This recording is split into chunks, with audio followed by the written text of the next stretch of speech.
It is 10:02. Good morning. I'm Lucas Panzica. Another week, another win for the Titans. It was a 23-21 final over the New Orleans Saints in Nissan Stadium as the Titans held off a late surge for a sixth straight win. 1, 2, 3, Simeon looks left, comes back to the middle, in trouble. Sack! 4 sacks on the day for the Titans defense. Jeffrey Simmons with 2 of them. He's up to 7.5 on the year. It's the 200th win for the franchise since moving to Nashville. And now at 8-2, the Titans hold a 2-game lead at the top of the AFC. Big AFC win for the Chiefs on Sunday Night Football, routing the Raiders on the road 41-14 for a third straight win to improve to 6-4. Monday Night Football tonight on the West Coast as the LA Rams look to bounce back from last week's loss to the Titans at the 49ers for an NFC West matchup. It'll be the Rams' debut for wide receiver Odell Beckham Jr. Kickoff at 7:15 here, Westwood One coverage right here on The Zone. Tennessee led after the first quarter, but Georgia scored 34 unanswered to win in Neyland 41-17 and stay unbeaten on Saturday. Vols are 5-5, still 1 win away from bowl eligibility with South Alabama coming up this weekend. For all your foundation repair and waterproofing needs, visit USSTN.com. Breaking news at once on your home for the Titans and Vols. This is 104.5 The Zone.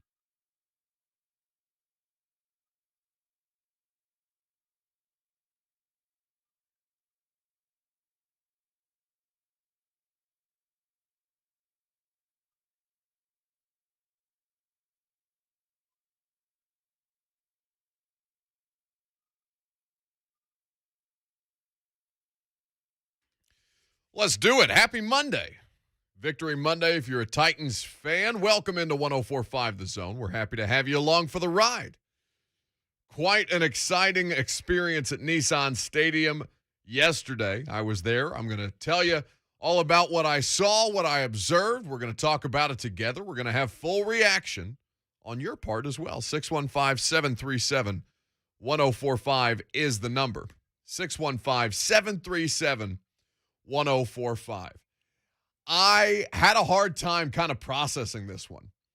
And I don't know why it took me the time that it did to kind of gather my thoughts and process everything that I saw against the New Orleans Saints, 23-21. If you're not aware, I imagine by now, by 10 o'clock, 10:04, seconds away from 10:05, I imagine you're aware that the Titans beat the Saints 23-21 yesterday. A 2-point conversion away from playing their 4th overtime game of the season. They avoided it.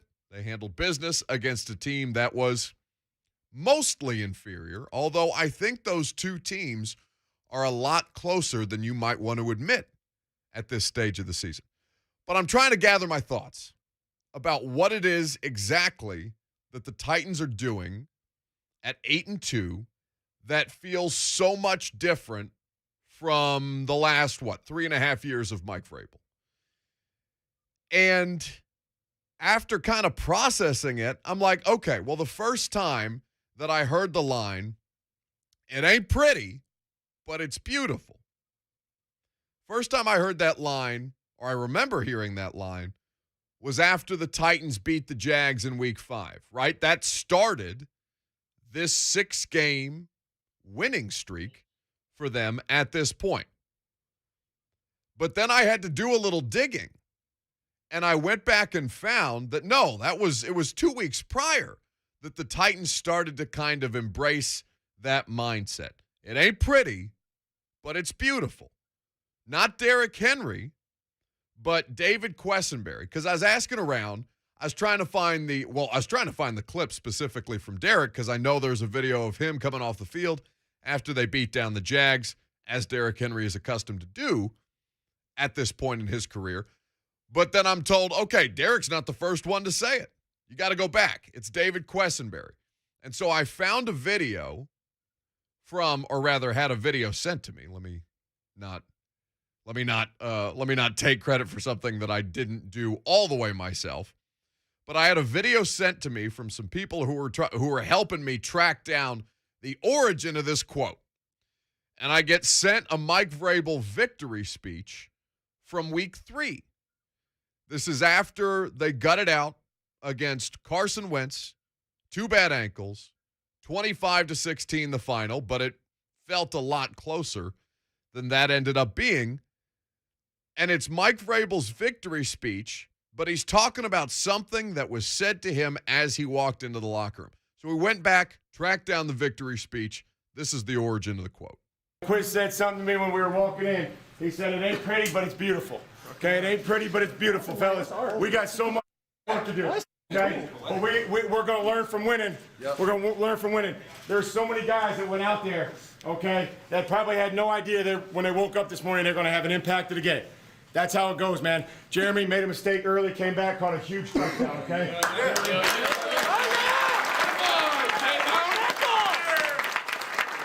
Christian Fulton goes down, Breon goes in there, they throw at him 2 times, 0 catches.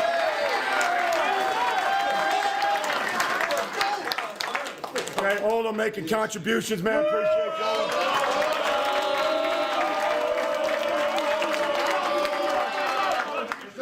So, Nick Westbrook, we just throw you the ball, you just barrel into the damn end zone and score a touchdown. I appreciate it, Nick.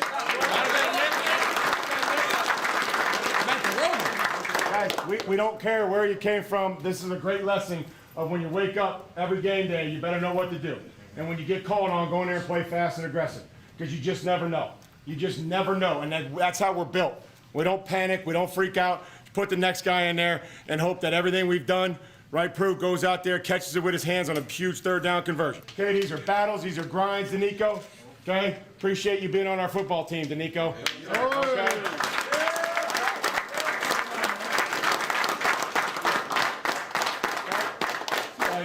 There's a reason you're here, because we watched you lay it on the line.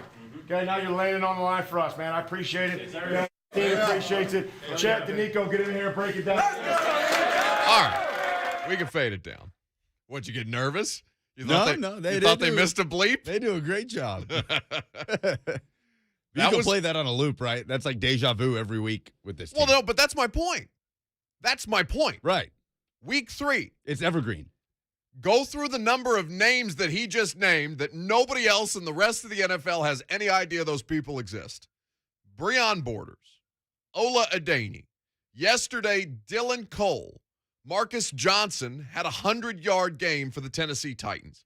They are doing it with 82 different players through 10 games. That's 11 more, or I guess 13, because they added 2 yesterday with Des Fitzpatrick and Kyle Pecco.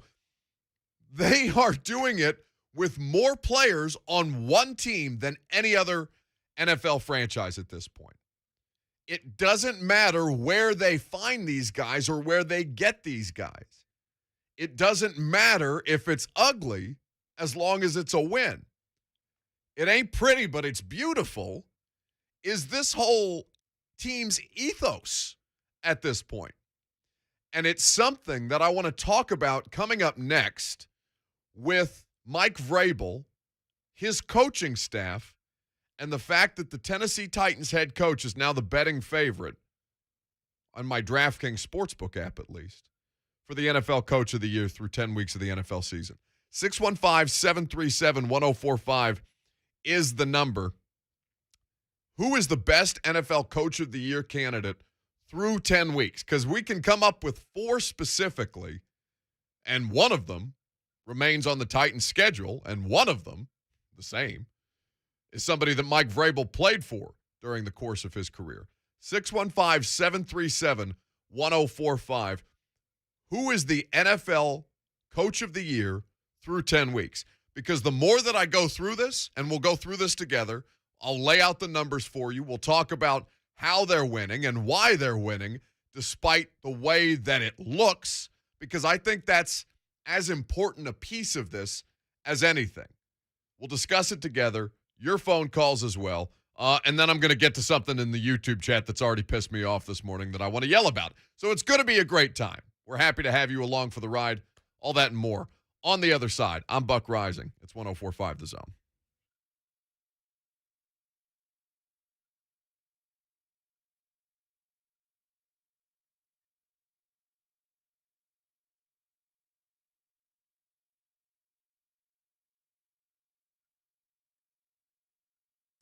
Let me tell you about my friends at the Ashton Real Estate Group of RE/MAX Advantage. In fact, I was at the Gary Ashton tailgate yesterday, the official real estate agent of the Tennessee Titans. People come up to Gary all the time and say, don't sell without the intel.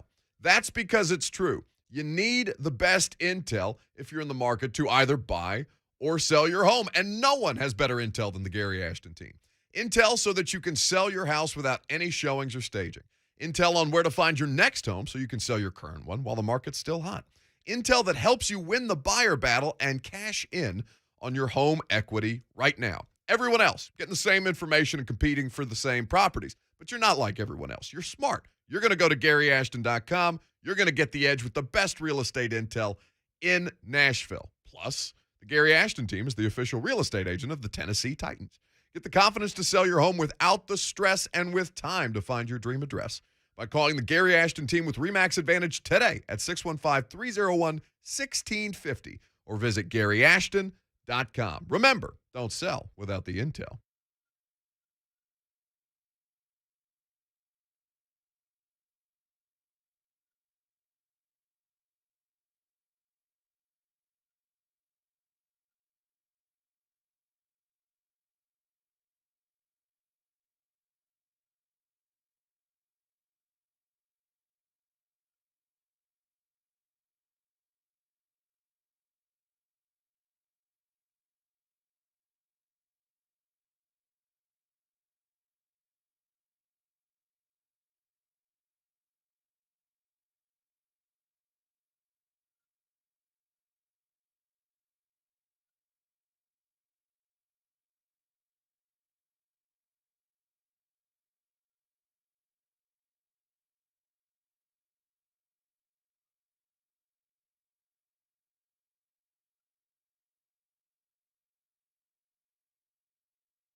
Carter is the fullback. Peterson is the tailback.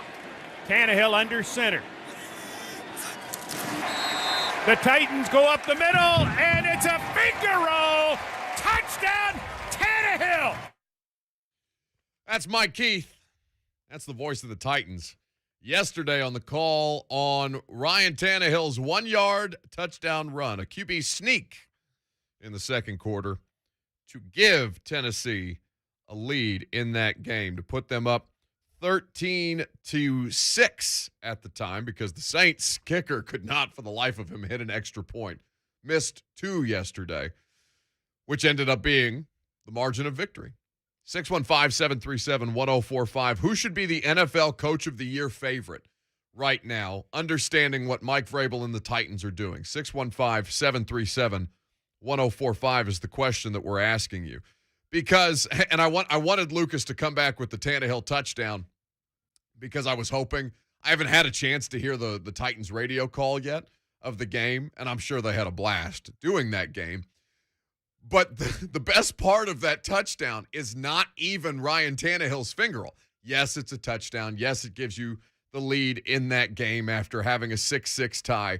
But not only is the Ryan Tannehill finger roll there, you look as the camera is kind of panning out, and there's a really great shot on the Titans website of Ryan Tannehill going airborne. Then they slow-mo it, and it almost looks like Michael Jordan reaching out the arm for the dunk, right? The famous picture. And I know people have photoshopped Ryan Tannehill's visage onto that Michael Jordan famous photo. But as it slow-mos, you see somebody lumbering up behind Ryan Tannehill, and also going airborne, not quite as airborne as Ryan Tannehill. But there is number 60 in two-tone blue, Ben Jones, trying to get a finger roll off himself. Now, I don't know if the amount of air that Ben Jones got was enough to clear like a phone book. I really don't. And he comes down much less gracefully than Ryan Tannehill does. But it's one of the greatest things that I've ever seen. More Ben Jones. Ben Jones does the gritty when Derrick Henry runs one in against the Cincinnati Bengals. And he does the finger roll to imitate his quarterback when they sneak one in for the one. Because Ben Jones, on a Titans offensive line that has clear and obvious issues, and we'll talk about some of the issues that manifested there yesterday, and also talk about the good that there was. It was like pulling teeth, basically, in the press conference to try and get Mike Vrabel to say good things about what his team was able to do. That's not true, but he seemed more willing to focus on the things that need to be corrected rather than talk about what they had done overwhelmingly well. Ben Jones is such a critical part of this Titans offense, and it's little stuff like that that reminds you of it. The Ben Jones finger roll, mwah, chef's kiss. But looking at the Coach of the Year candidates, because right now Titans are 8-2, going to be on top of the conference for 3 consecutive weeks because of the Ravens losing yesterday. There's only 3 teams in the NFL that have 8 wins through 10 games. That's the Titans, that's the Rams, who they've just beaten, and the Arizona Cardinals, who lost yesterday to Cam Newton and the Carolina Panthers. That's a weird one. He's back. If you say so. I listen, I'm rooting for the Cam story, because I think that's really cool for him to be able to go back full circle, right? Time is a flat circle type of deal. But also, I don't know. Cam Newton's better than anything else that they're going to get. Let me not get bogged down in Carolina Panthers talk for the Yeah, I mean, Colt McCoy cannot carry the Cardinals through 2 weeks. No, that's exactly what I'm talking about. And Cam is a hell of a lot closer to Colt McCoy at this point in his career Than Kyler Murray. I would say that's a fair assessment of these two players. So it's McVay, it's Kingsbury, it's Vrabel, and pretty slick it's Belichick at this point, because the way that the Patriots, who the Titans will face in 2 weeks, just thoroughly dominated the Cleveland Browns to send the Browns back to the bottom of the AFC North on Sunday. What Belichick is doing is very impressive. And I think a big part of that is the fact that for the first time in a long time, the Patriots' offensive line is healthy. But if you're looking at the odds right now, Mike Vrabel went from plus 900 in week 9 to the betting favorite at plus 400 in your DraftKings Sportsbook app. I'm looking at Kingsbury after that, Mike McCarthy at plus 800, then Sean McVay, Brandon Staley, Bill Belichick plus 1,200. That's hella value. I would, if I was betting on NFL things, which I don't, I would bet on Belichick plus 12,000. That seems like the best value for your bet at this point. But Mike Vrabel was that last week, right? At plus 900. I think that was probably your best value on the board, given what the Titans kind of are right now. And you understand that there's almost no way that they should be doing this, which is what makes it more impressive. It makes it more impressive because we were talking to Taylor Lewan last night. Lewan, who did miss some time throughout the course of that game, who did get tossed around at least on one play by Marcus Davenport, and then immediately came out of the game dealing with cramping. They put his backup, Kendall Lamb, in. Kendall Lamb gets bullied by Marcus Davenport, even worse, so much so as to sack his own quarterback with the way that Marcus Davenport picked up another 300-pound man and threw him into Ryan Tannehill's lap. But I digress. We're talking to Lewan last night about frankly, how the hell are you guys doing this? As I mentioned earlier, 82 different players have played for the Tennessee Titans in a game through 10 games this year. The rosters are only 53 players apiece, and you can only have 46 active on game day. They're almost doubling up the amount of players. Almost 2 full rosters of players have played in games for the Titans this season. It's wild that they're able to get these kind of wins the way that they are because of role players who continue to pop up on a week-by-week basis, where they come in from the Cardinals practice squad and then all of a sudden Greg Maben is the starting outside corner. Where Dylan Cole gets elevated from the practice squad and forces a critical fumble on the opening kickoff of the second half yesterday that sets up a touchdown for the Titans offense that was kind of struggling to move the ball down the field. So we asked Lewan, basically, hey, Taylor, what the hell? This is what Taylor had to say. This year, I think we're on a record pace right now of guys that have played the game, but played for the Titans this year. And, they are very clear on what the keys are every single week, what we have to watch out for in certain situational football things. And the guys in the huddle are reminding each other every single time, 3rd and 1, watch out for X, Y, and Z. We know when you're 2nd and long, there's specific things that the D-line does. So, that's great coaching. That's them taking care of business. That's Vrabel. I mean, that man, he'll beat a dead horse for sure. There ain't no doubt about it. But the way he does it is very impressive. I think there's a reason, there's a method to his madness. And I think that says a lot when those guys like Marcus come in, have the day he has. Very impressive. A method to the madness. Mike Vrabel might be a bit of a madman, but he's getting the most out of this roster as humanly possible at this point. Now, they don't award Coach of the Year through 10 weeks. If they did, Mike Vrabel would probably be it. There's a lot of different things that they're going to have to overcome because basically at this point, you haven't won your division just yet. You have to you basically have to go 4-3 the rest of the way to be able to pull this off. I think in a perfect world, if you're looking at this and you want to just outright take home field advantage, you have to go about this in the next couple of weeks going 5-2.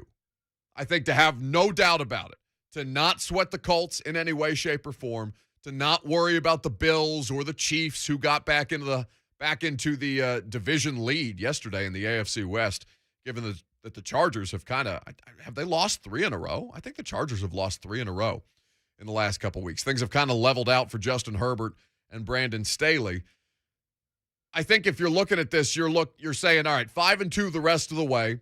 Is it doable?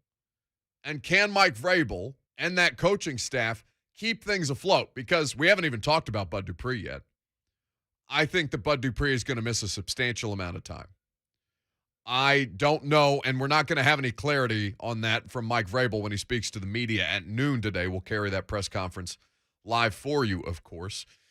And also, we're happy to have your reaction on this Monday, 615-737-1045 to the Titans beating the Saints 23-21. But what does the rest of the way look like? Is 5-2 attainable? You've got the Texans at home. You're at the Patriots. You mercifully get a bye, basically, in the first week of December, hosting Jags, at Steelers, hosting Niners, hosting Dolphins, at Texans to end your year. I think 5-2 is very much in the equation at this point. Because what the Titans have done is it's this whole learning how to win thing that, I mean, I think Mike Vrabel and I think the players say it enough to where it falls on deaf ears, but it really can't, and you cannot ignore it when you look at what the roster is doing right now. They're 4-1. I went back and looked through it last night, and I'm going to have to go through basically and look at the last 3.5 years of Mike Vrabel's tenure as the Titans head coach. They're 4-1 in one-score games this season. And that one-score game that they lost was against the Jets, where they had the opportunity to, if not win it in overtime, to tie, because Randy Bullock missed from 49 to end that game in a loss to the Jets. There is so many different things. If you can find ways to win games with Bobby Hart at left tackle, with Jayon Brown and Monty Rice starting inside linebacker, with Ola Adeni playing meaningful snaps, because Bud Dupree literally played one snap yesterday, then was ruled out very, very quickly with an abdominal injury again. Mike Vrabel will speak at noon. I sincerely doubt that we'll have clarity on what Bud Dupree's situation is, or for that matter, Julio Jones, who, as we talked about on Friday, was placed on injured reserve for the season. Or rather, no, that was Saturday he was placed on IR. We haven't even talked about that on the radio show. Yeah, that came out like at halftime of the Tennessee-Georgia game. That feels like an eternity. I know, because I knew that Christian Fulton was going to come off IR, and then basically what I was told, well, the football gods giveth, they also taketh away. And then my mind immediately went to Julio Jones, and sure enough, he was placed on IR along with Dane Cruikshank. But and in a game where A.J. Brown has one catch for 16 yards, again dealing with catchable passes that he's just letting go through his fingers. Now, maybe he's not going to convert that third, and I think it was 3rd and 15, that he ended up dropping the pass, and it was a little behind him, but like it's happening enough to where you're looking at AJ and being like, all right, there's got to be some way to help you settle down and just, not to use an officiating trigger word, but just to complete the process of the catch. Like, just get back into rhythm some way, shape, or form, because he hasn't looked the same since the Colts game, basically, which, ironically enough, is when Derrick Henry went out. So how much of that is affecting the play-action passing game, and what opportunities are present for Ryan Tannehill and A.J. Brown to connect? But when I'm looking at this and kind of trying to dissect, all right, is Mike going to be able to sustain this? I don't really have any evidence that they can't at this point, because they're 4-1 in these one-score games. And Rhett Bryan of Titans Radio brought this into me during the commercial break. It's a Titans year-by-year schedule and results laminated flip card. Now, this is super old school to have one of these, and it's pretty funny to go back and look at how bad the Titans were just out of curiosity for the better part of a decade. But the year-by-year schedule and results start with 1999, which is, of course, the Super Bowl. And you go back and look at 1999 and 2000, when the Titans obviously were a very good football team in their first iteration as the Tennessee Titans. And you're looking at some of these scores: 14-11 against the Baltimore Ravens at home, 36-35 in a game that they have to come back and win to open the season at Nissan Stadium in the 99 season against the Cincinnati Bengals. You've got Pittsburgh 16-10. You've got 21-14 against the, at that time, Oakland Raiders. One-score football games that they're finding ways to gut it out en route to rattling through in the postseason. Buffalo, Indy, Jacksonville, and then ultimately losing to the St. Louis Rams in the Super Bowl. The 2000 season is similar if you go game by game with those results. Learning how to win is a massive part of this. And we're talking to Mike last night about, so do you kind of, I mean, can these moments where Dylan Cole is the player forcing a fumble, and Dylan Cole's been on like 3 different practice squads this year. He's an unknown linebacker. He comes in, he makes one of the biggest plays of the game, I would argue, especially given how down to the wire that got and the way that the defense, for all the good that the pass rush has been, and certainly in the first half it was that, but things kind of faded away with the amount of pressure that they were able to get on the Saints in the second half. I thought the Saints did a really good job to try and fight back in that game. But basically we're asking Mike about, all right, can there be a Dylan Cole every week? And instead of talking about a Dylan Cole every week, Mike wanted to focus on Dylan Cole. You know, I insert when they come in on Wednesday, and I tell them at the team meeting, you know, Buck could come up here and answer these guys. You know what I mean? It's like you're expected to be ready to play in the football game. Will you, Dylan? You're on the practice squad. I don't know that, but you're expected to be ready to play. And you know, if you get everybody to prepare like that, with that idea, then there's no surprises or there's no scrambling on Friday when, you know, somebody goes down or somebody decides that, you know, that they're not available. So that's how we try to approach things.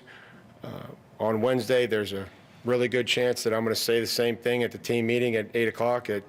Everybody that's in here this week and is going to be expected to play in the game, we'll find the 48 guys that we think give us the best chance to win. Just how great an example of that kind of concept is Dylan's play to start. Yeah, and again, Dylan is somebody that I go back with in Houston and had factored on special teams and defense, and then just kind of ran into some injuries, and we had him in, worked him out, and you know, had him on the practice squad, and you know, had him ready to go, you know, before last week's game, and then wanted to be able to try to utilize his skill set, and it looked like he really factored on special teams, and so you know, that'll probably get him some more opportunities.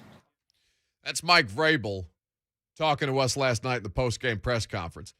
Do you think I could get up there at this point after 3.5 years of covering Mike and do one of his press conferences, as he alleged? I feel like I could. Yeah. Although I may slip up because I would immediately default to got to play better, coach better. And he's done that one time this year. And it was like last week. I know. No, he made it 9 weeks into the season before he had to play better, coach better. Because they're winning. Oh, it's the first. Well, yeah. It's a lot easier. They are playing better and coaching better. It's a lot easier to avoid play better, coach better when you're now 8-2.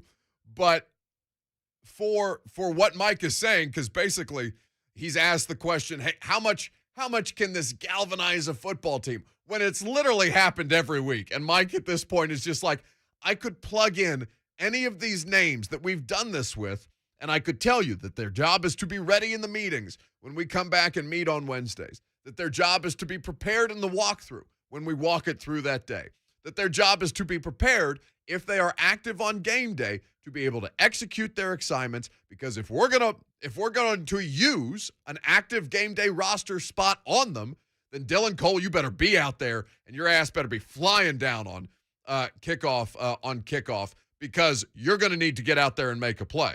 And sure enough, Dylan Cole makes a play. Torrey Carter recovers the fumble. They set up the Michael Pruitt touchdown to give them a 20-6 lead in the third quarter.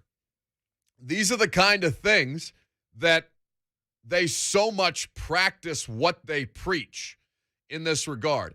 And it's a lot easier to kind of ignore those small things because they're said with such repetitiveness. And at 8-2 last night, basically, we're talking amongst ourselves in the press box, and the conversation is, man, 8-2 is tough to find something to write about. And it's really not, because they've been saying it to you the entire time, but it's not sexy, right?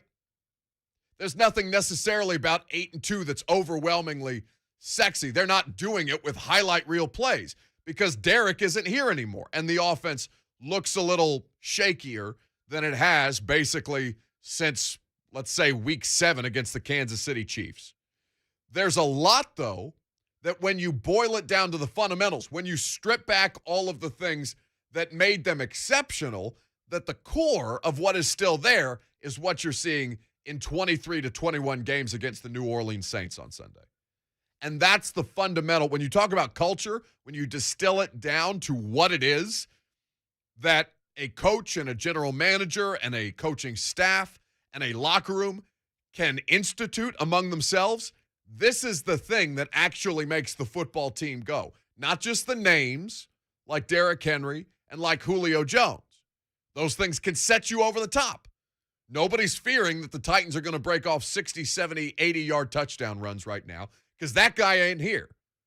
But for every Derrick Henry, there's 10 Dylan Coles. And in fact, they found literally 82 Dylan Coles throughout the course of this season as they've been dealing with the kind of attrition that they've had on their roster. 615-737-1045 is the number. Let's go to Alex in Dixon up next on 1045 The Zone. What's up, guys? Hope you guys are doing well. I just want to kind of touch on this season as a whole, but I don't know. I just think I'm kind of getting the same feeling I had in 2019 where, we didn't really have, depth at our roster. And I would argue to say that our roster now is better than what we had, in 2019. Obviously, we don't have Derrick Henry, but I'm still holding out hope that he'll be back in the playoffs. But I think last year we didn't have this kind of same mentality, something that you can't really put on paper on the stat sheet is just this, identity. And I'm kind of getting the same feeling from 2019. But one thing that does concern me a little bit, they were touching on this on the morning show, a lot of Tannehill and if he's, good or not, or, just all that kind of stuff. I really think offensive line dictates that a lot. I think good quarterbacks can really turn into bad quarterbacks without good offensive line play. So that'd be the one thing I feel kind of shaky about. Wait, Alex. What about Tannehill's performance yesterday indicates poor play? Oh no, I didn't say that I thought he played great, but I think on the games that he does play poorly, it's a lot to do with the offensive line, and I think Tannehill's probably a top 3 quarterback in this system in the whole NFL when he has decent offensive line play, kind of like in 2019. So I just think Tannehill is a great quarterback, but I think our offensive line is suspect, and it kind of wanes week to week. Appreciate the call, Alex. 615-737-1045. Yeah, there's some really great numbers on Tannehill that I'll share with you guys later on in the show because we'll obviously spend a lot of time. I think he's been exceptional, and I'm going to give you some statistical evidence that might surprise you with just what kind of level of play you're getting from your quarterback, despite what's working against him. We'll take more of your phone calls coming up next. Reaction Monday, Titans victory over the New Orleans Saints. What is basically your level of trust right now in this team? Because I think, had we talked to you week 4 was the New York Jets game, and where you're talking about, well, this feels worse than the Cincinnati Bengals loss in 2020. Since then, all they have done is reestablish that trust with you as a fan base and with NFL media and analysts and things of that nature. This is something that I think is palpable, is tangible. And I want to know if that's just what I'm observing from the outside or if that's the way that Titans fans are actually feeling. So let me know. 615-737-1045. What's your level of trust in Mike Vrabel and the Tennessee Titans right now? We'll take your phone calls coming up next. I'm Buck Reising, 1045 The Zone.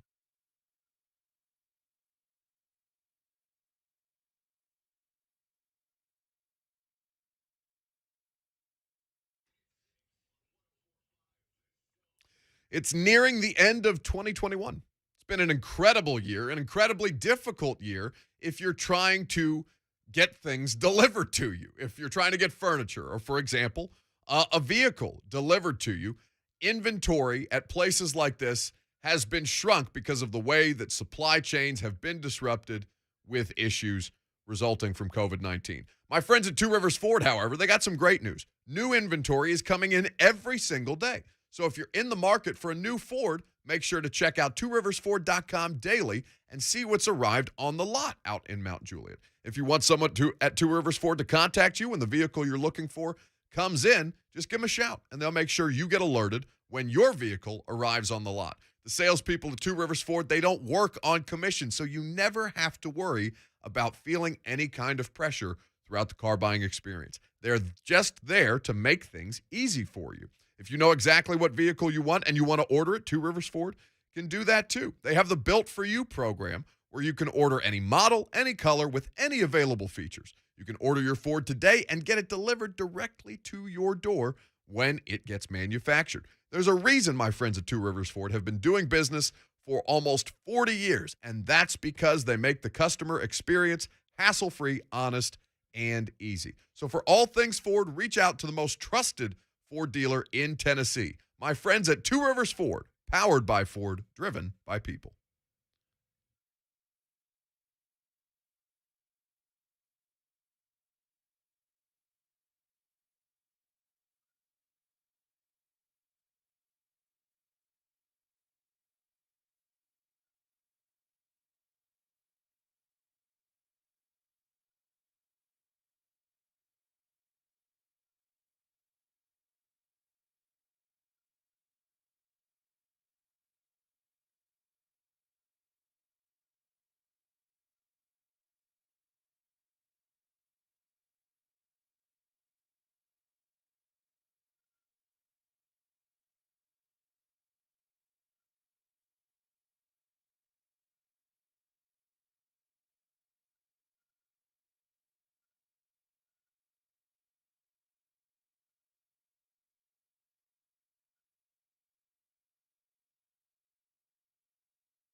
Harris going to bring it out of the end zone to the 5, to the 10, to the 15.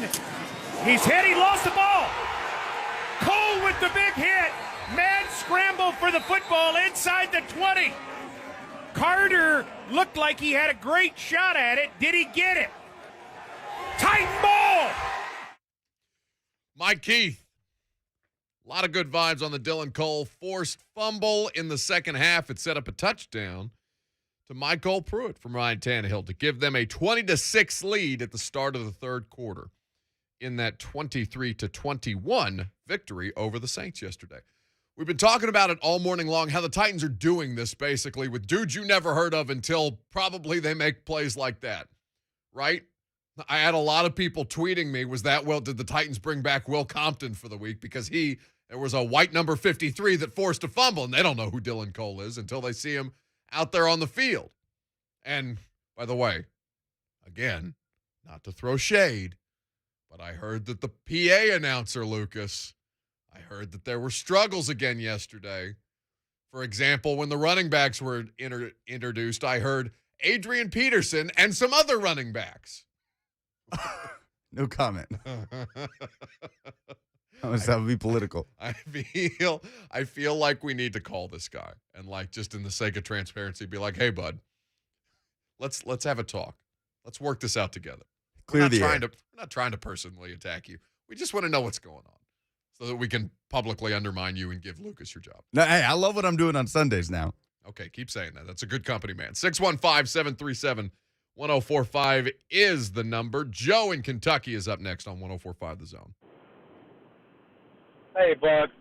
I got two things, if you would allow me. Sure. First of all, I think Vrabel's doing a great job. You know, you've heard these cliches over the years as far as his age, and he's a player, and he interacts with them well and everything.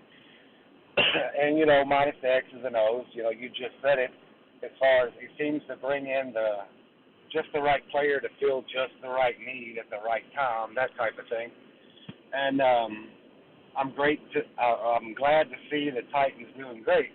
But the second part I have is I'm from Metairie, Louisiana. Yeah. And I am a diehard Saints fan. And it was very difficult to watch that game yesterday. All I had hoped is that nobody on either team got hurt. And as far as I know, nobody did really bad. But I congratulate the Titans. I'm glad to see them do well. And the Saints will recoup. So, all in all, it's a good day. No one got seriously hurt. So, you have a great day, Buck, and keep on keeping on. Well, thanks very much, Joey. You do the same. 615-737-1045. I mean, the injury story is Bud Dupree today, right? So, we, again, Mike Vrabel is going to speak at noon. We'll carry that for you. We don't know what he's going to say. We know he's not going to say a lot about what's going on with Bud or how long it's going to be. All we know is it's an abdominal injury. But, yeah, I mean, every team is dealing with this right now. Now, maybe not to the extent that the Titans are, but every team in the NFL is dealing with this right now.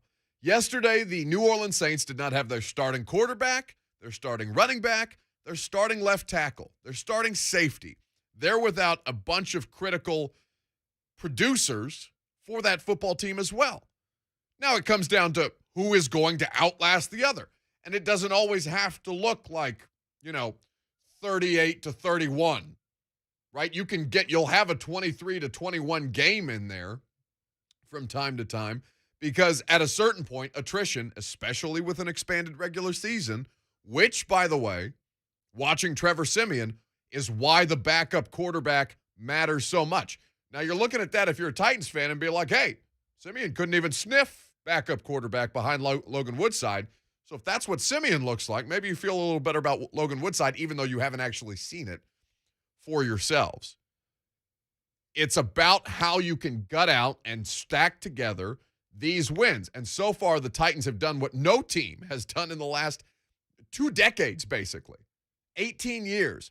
The last time an NFL team rattled off 5 consecutive wins against playoff teams from the season prior.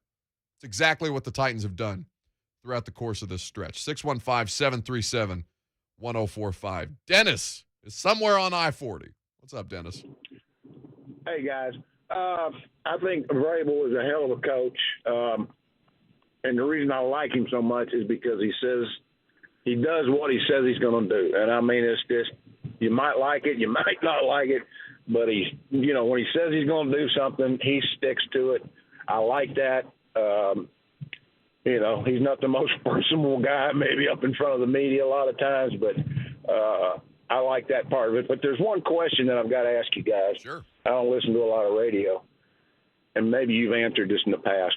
What is the deal with Denoris or Jackrabbit or Pookie or whatever his name is? What is the deal with him, man? He couldn't cover his mama out there. He is terrible, and they keep sticking him out there and playing him. And he just cut. I mean, if I'm on the other offense, I'm throwing whoever he's guarding. That's the guy I'm throwing to. Yeah, I appreciate the call, Dennis, because that's a big problem. I mean, what happened yesterday, and he wasn't even the worst Titans corner yesterday. That award went to Chris Jackson, for lack of a better term, who was the best corner that they had, ironically enough, in L.A. So I don't think you're going to see quite that variance, but the Jackrabbit experience, I think anybody could say by consensus, has not gone to plan. We'll talk more about these defensive issues because there were some issues in the second half for the defense. Thought they got out to a great start. 4 sacks, but they all came in the first half. It's enough to keep that margin of error just enough to let the Titans eke out a win. But what's happening in the secondary, I think you saw some of the flaws that have been covered up by a great pass rush come to the surface in that second half against the Saints. We'll take more of your calls. We'll talk about it. Austin Burlage of Power T Tape is going to be here as well because the Vols, not the results you want against Georgia, but some interesting X's and O's stuff that we're going to dissect. Stick around. It's 104.5 The Zone.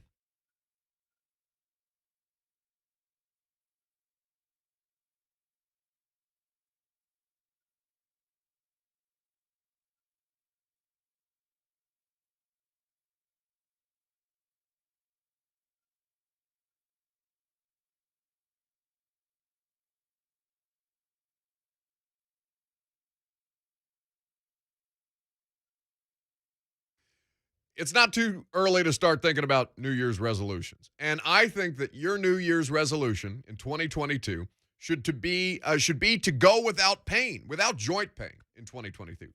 I think that should be your goal.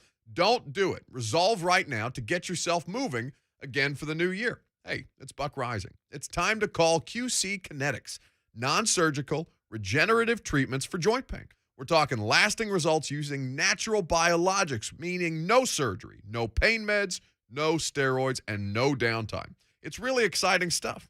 Regenerative, restorative treatments that actually encourage your body to heal itself using highly concentrated natural biologics.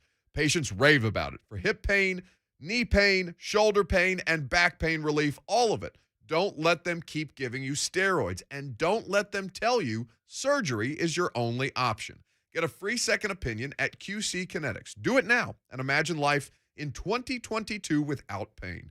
Call the local medical professionals at QC Kinetics, 615-249-4024. That's 615-249-4024.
It is 11:03. Good morning. I'm Lucas Panzica. Another week, another win for the Titans. A 23-21 final over the New Orleans Saints in Nissan Stadium as the Titans held off a late surge for a 6th consecutive victory.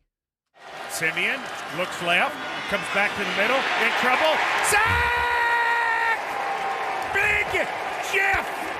It's Mike Keith on the Titans radio call. The Titans got home 4 times to sack Trevor Siemian. Jeffrey Simmons with 2 of them. He's up to 7.5 on the year, and it's the 200th win for the franchise since moving to Nashville. Now at 8-2, the Titans hold a 2-game lead at the top of the AFC. Big AFC win for the Chiefs on Sunday Night Football, routing the Raiders on the road 41-14. That's a 3rd straight win for Kansas City. They're 6-4. Monday Night Football tonight on the West Coast. The Rams look to bounce back from last week's loss to the Titans at the 49ers for an NFC West matchup, and it'll be the Rams' debut for wideout Odell Beckham Jr. kickoff at 7:15. Catch the Westwood One coverage right here on 104.5 The Zone. Tennessee led after the first quarter, but Georgia scored 34 unanswered, winning in Neyland 41-17 and staying unbeaten on Saturday as the Vols fall to 5-5. For all your foundation repair and waterproofing needs, visit USSTN.com. Breaking news at once on your home for the Titans and Vols. This is 104.5 The Zone.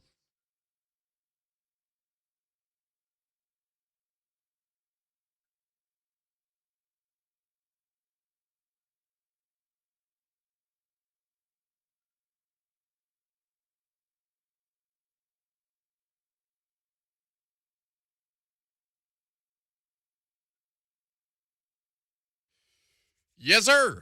Welcome back in. Happy to have you guys with us until 1 o'clock. A lot of fun left to have over the next 2 hours or so. A lot of participation yet to still get to. So if you want to do that, you can participate however you want to do it. Whether you're on Zone TV in the chat, like so many of you are, like Derek R., our buddy Darrington. He lingers everywhere within the show. He's on the Zone TV chat. He's on the phone lines. He's listening on the radio. Darrington is everywhere. But you can be too. If you want to be on the phones, you can do that. 615-737-1045 is the number. 615-737-1045. So, speaking of Zone TV, I saw something in Zone TV that we made it, I think, 6 comments in from people logging on for the day before I got pissed off by a comment. And it just says, Will Tennessee. Now, I don't know if that's a play on words.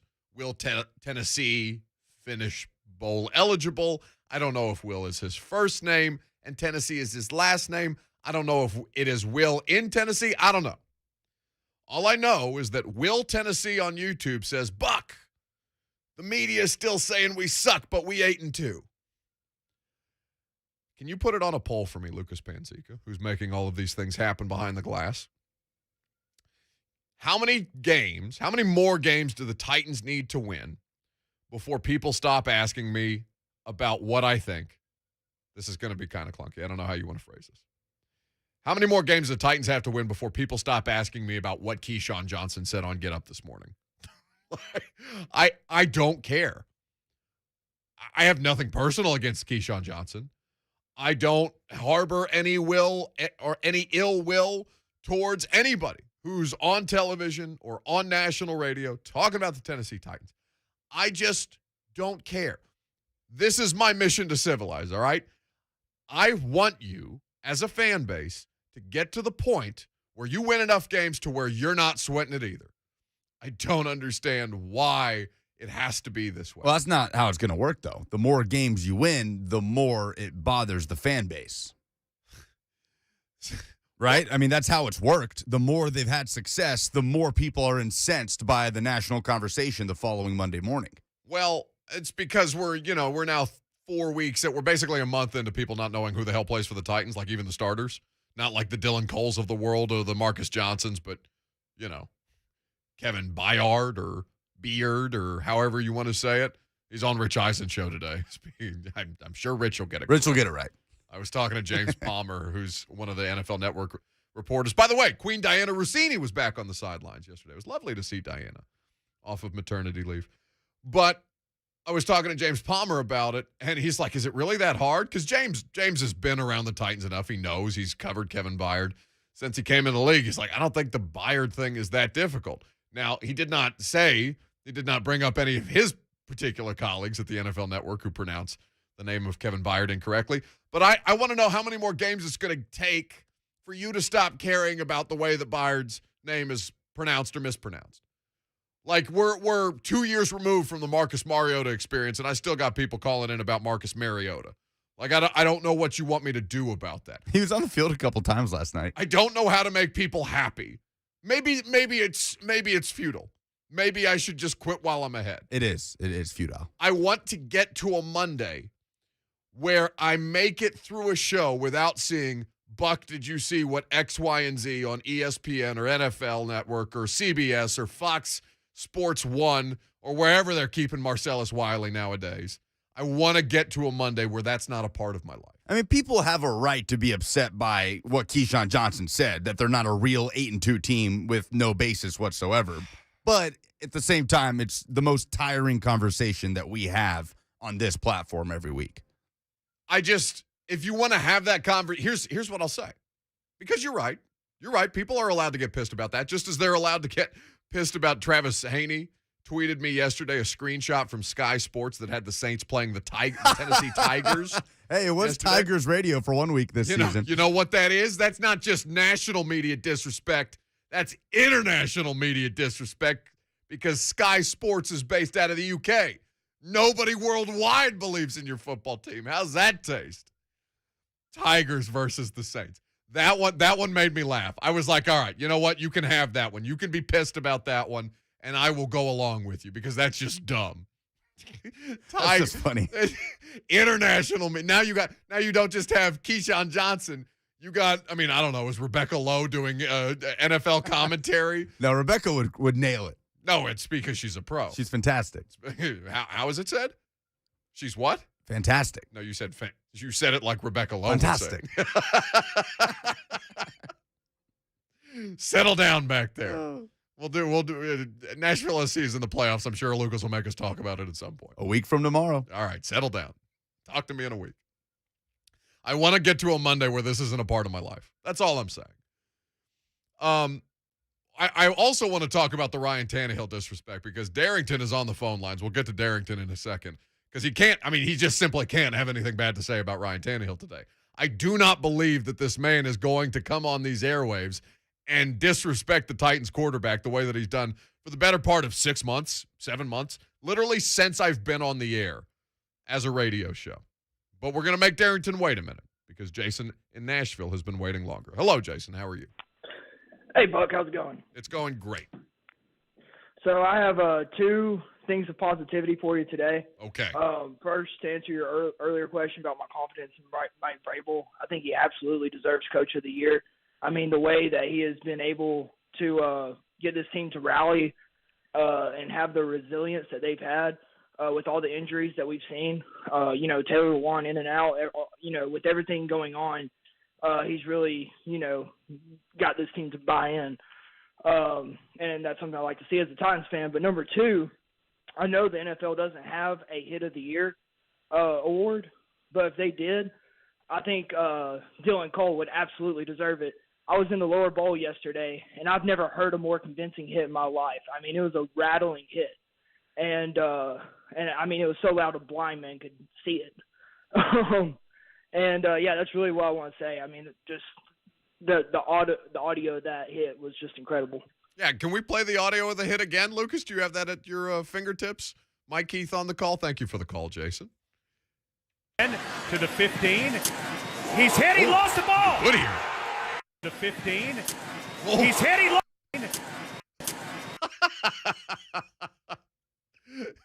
And the beat drops. Smack. Yeah, I don't think they do plastic on plastic. I don't think they do. What do they call it? What did they used to call it? Like monster hits they would have just a highlight reel package. The compilation on Sports Center, like the most vicious hits. Yeah, you haven't really seen that since Concussion came out as the movie, right? I think they've kind of done away with that. Yeah, Will Smith had his hand in that. Oh, you tell the truth. Okay, Will Smith.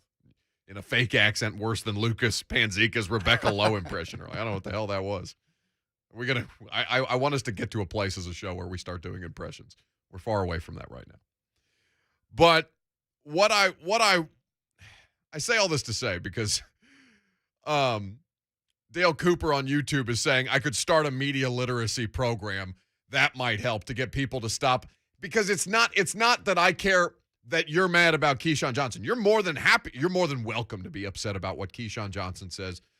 That the Titans this morning on ESPN radio, he says that the Titans this morning, they're 8-2, but they're not a real 8-2 team. And then he gives no analysis. Like, it's just no analysis to back it up. There's no facts, there's no figures, there's no, institutional knowledge that indicates that Keyshawn knows what the hell he's talking about. And I don't frankly care. All I'm saying is I don't want to have that argument with you. If you want to have that argument, Keyshawn Johnson, it's like Mike Vrabel in the NFL officiating, right?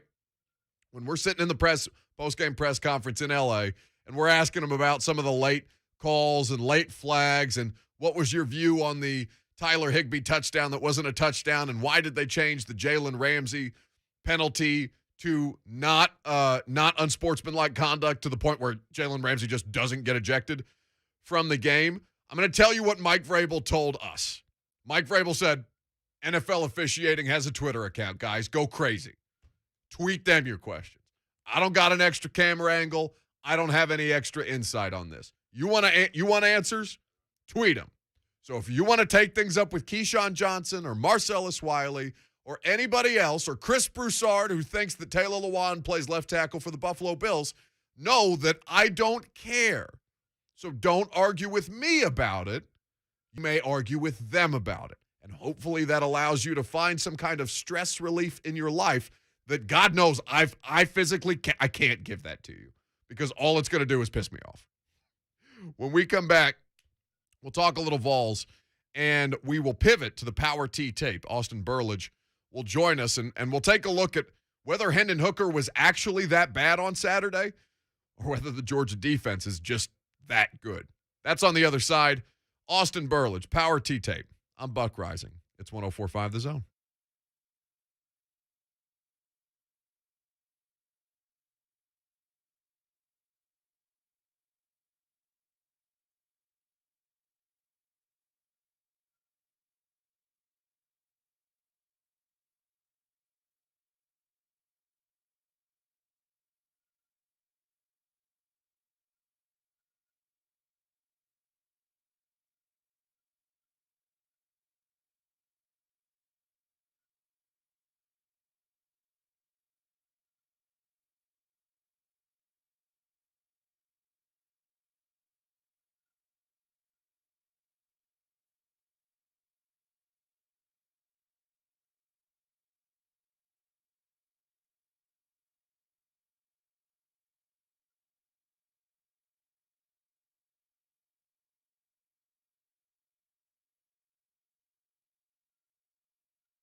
So one football team in the state of Tennessee victorious this weekend. That's the Titans. The other one, not so much.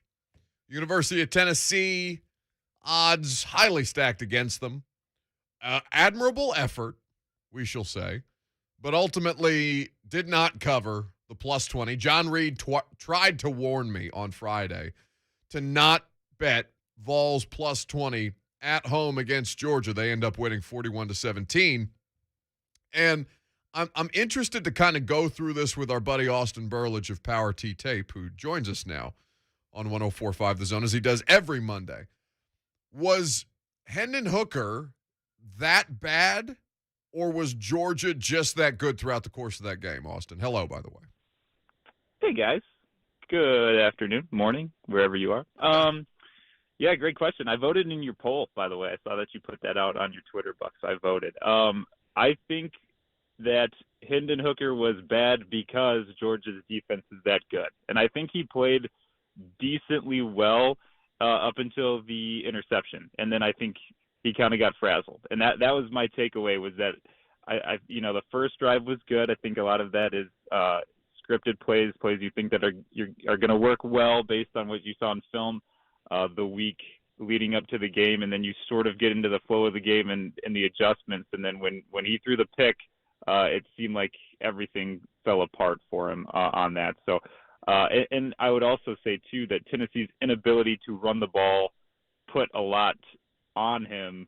He ended up with 45-plus pass attempts, which has not been the formula for success this year. It's been efficient, somewhere in the 20 to 25 attempt range where he's hitting a good chunk of them. We make big plays. Obviously, Georgia limited all the big plays down the field, and we put a lot on him because we couldn't run the ball. Yeah, Hendon Hooker was 24 of 37, 244 yards, a touchdown, and a pick. He also obviously was running the ball, but Jabari Small was the leading rusher, only 49 yards on the ground for Small in that game. I mean, the Georgia defense is unbelievably fast, unbelievably aggressive. Every one of them has a draftable grade when you talk to NFL players or NFL personnel people.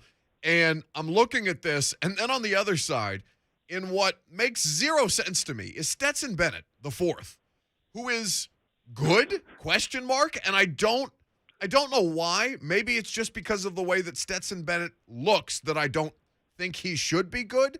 And then he just goes out there and balls the entire game. His mobility gives that Georgia offense something that they didn't have with JT Daniels behind center. It's crazy to me to watch him, and I don't know why I can't overcome my inherent bias against Stetson Bennett the fourth. Yeah. I'm the same way. You kind of use all the cliches when you talk about him, right? Like sneaky fast. Like you don't think he should really be able to move like he can, and then he gets out there and he makes you miss and extends plays. Yeah, that element that he gives to Georgia's team, and they don't ask him to do too much because they have a ground game with White and Cook that they can use really well. He's accurate with the football, which is the most important quality, in my opinion, that you can have, is he just puts it where it needs to be, keeps it out of harm's way. And obviously it helps to have a defense on the other side that, you're going to be able to you don't need that many points and you can win a lot of games. So yeah, he's for whatever reason, he's pretty good. He's a good college quarterback. I don't know how he projects to the NFL, but he's able to get it done with his accuracy and with his pocket mobility. And Tennessee, unfortunately, not great in their rush lanes. I think the early third down that he extended, maybe there was a hold, but we brought a corner blitz and we had Byron Young and I think it was Warren Burrell in the same spot and Young got held. But right. I mean, we can't have two guys in the same gap. Same thing on his touchdown run. We had Blakely and Beasley were all both pursuing to the outside. He stuck his foot in the ground, came back underneath. Banks was in coverage. There's nobody in the middle, and he could just escape for a touchdown. So one little mistake, if you're not sound with your rush lanes against a team like that, he's going to make you pay.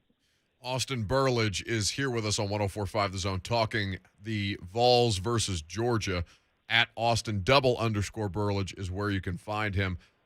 There are quotes being tweeted out from Josh Heupel's press conference right now about Hendon Hooker. This is courtesy of Wes Rucker. And his potential return for next season. I think it's important to finish the season the right way. He'll make the right decision at the right time because, of course, that's going to be the thing as their regular season gets closer to closing out with South Alabama and then mighty Vanderbilt in Neyland Stadium for rivalry week, which is a 3:45 kickoff, which I'm pissed about, and I don't know why SEC Network is doing that to people. Make that one make sense.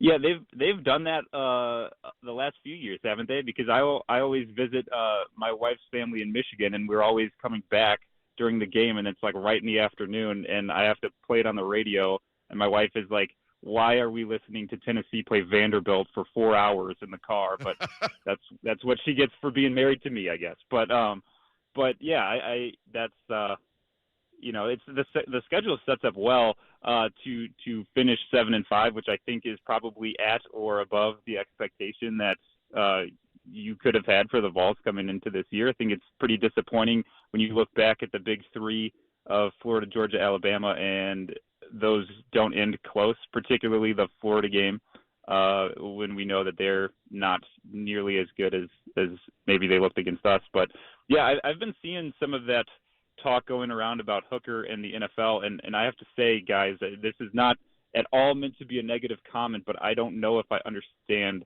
that talk.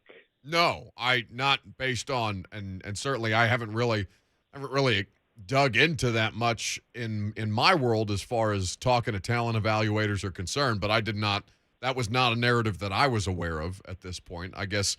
Listen, the offense is set up to maximize quarterbacks, and that's been the objective since Josh Heupel got here, but I do not think that that's the case at this point. I think that there are some clear and obvious limitations. I would add, too, this is not a deep quarterback draft class as far as I know. And so there's something to be said for that. And I do think that the word or phrase system quarterback is probably thrown around too much because you're starting to see a lot of NFL teams be successful with more college concept. I mean, look at what Kingsbury's doing with the Cardinals this year. And so I don't think that's as bad of a word or a phrase as it has been in the past. But I do think with what Tennessee does, it is very system quarterback-ish, and we don't ask Hendon to do a lot of pro concepts. And even if you look at the routes that he throws, it's a lot of verticals, it's a lot of hitches. I mean, he's not reading the whole field. I mean, even when Tennessee had when they settled for the field goal in the first half, they ran two slants to one side, and it was Keaton and Hyatt, and we had Ced Tillman, who had just a monster of a game, didn't even run a route, which is a common thing that we do. But I just wonder, why are we not having our best receiver? Probably it would be nice to have him running a route to the end zone on 3rd and 3 inside the red zone. So stuff like that, it just I don't know. And that's I don't want to come off as negative toward. I think he's been much better than I thought he would be this year, but I have seen that maybe Hooker in the draft this year, and I'm not totally sure where that comes from. Austin Burlage of Power T Tape here with us on 104.5 The Zone, talking Vols, X's and O's. Would that be your biggest criticism of Heupel right now? Because for me, I can picture the formation and the play call itself as you're describing it, but then I also kind of look at the settling for field goals and not going for it on 4th and 1, and this. I don't know if it's a recurring theme or if I'm at the point in my football consuming life where that kind of lack of aggressiveness on critical downs, not just 3rd down, but 4th down, it drives me insane. And I don't understand why Heupel is as hesitant as he is. Is that a fair criticism? Is that a fair assessment in your opinion? Yeah, I think so. I think he's gotten a lot out of the offense this year, and obviously when you look at it statistically, and the defense has went much better than the on-field product and the scheme I think are better, but I think it's fair to criticize some of the game management things. And yeah, you alluded to the 4th and 1 early on in the punt, and as I went back and I thought about it and I watched it, it's yeah, okay, that's fine. But I guess my biggest thing is you're playing with house money this year. You know what I mean? Nobody you're a 20-point underdog, And, it's not like we hired a new AD. Like, this is the same AD that you had at UCF that hired you, and it's year one.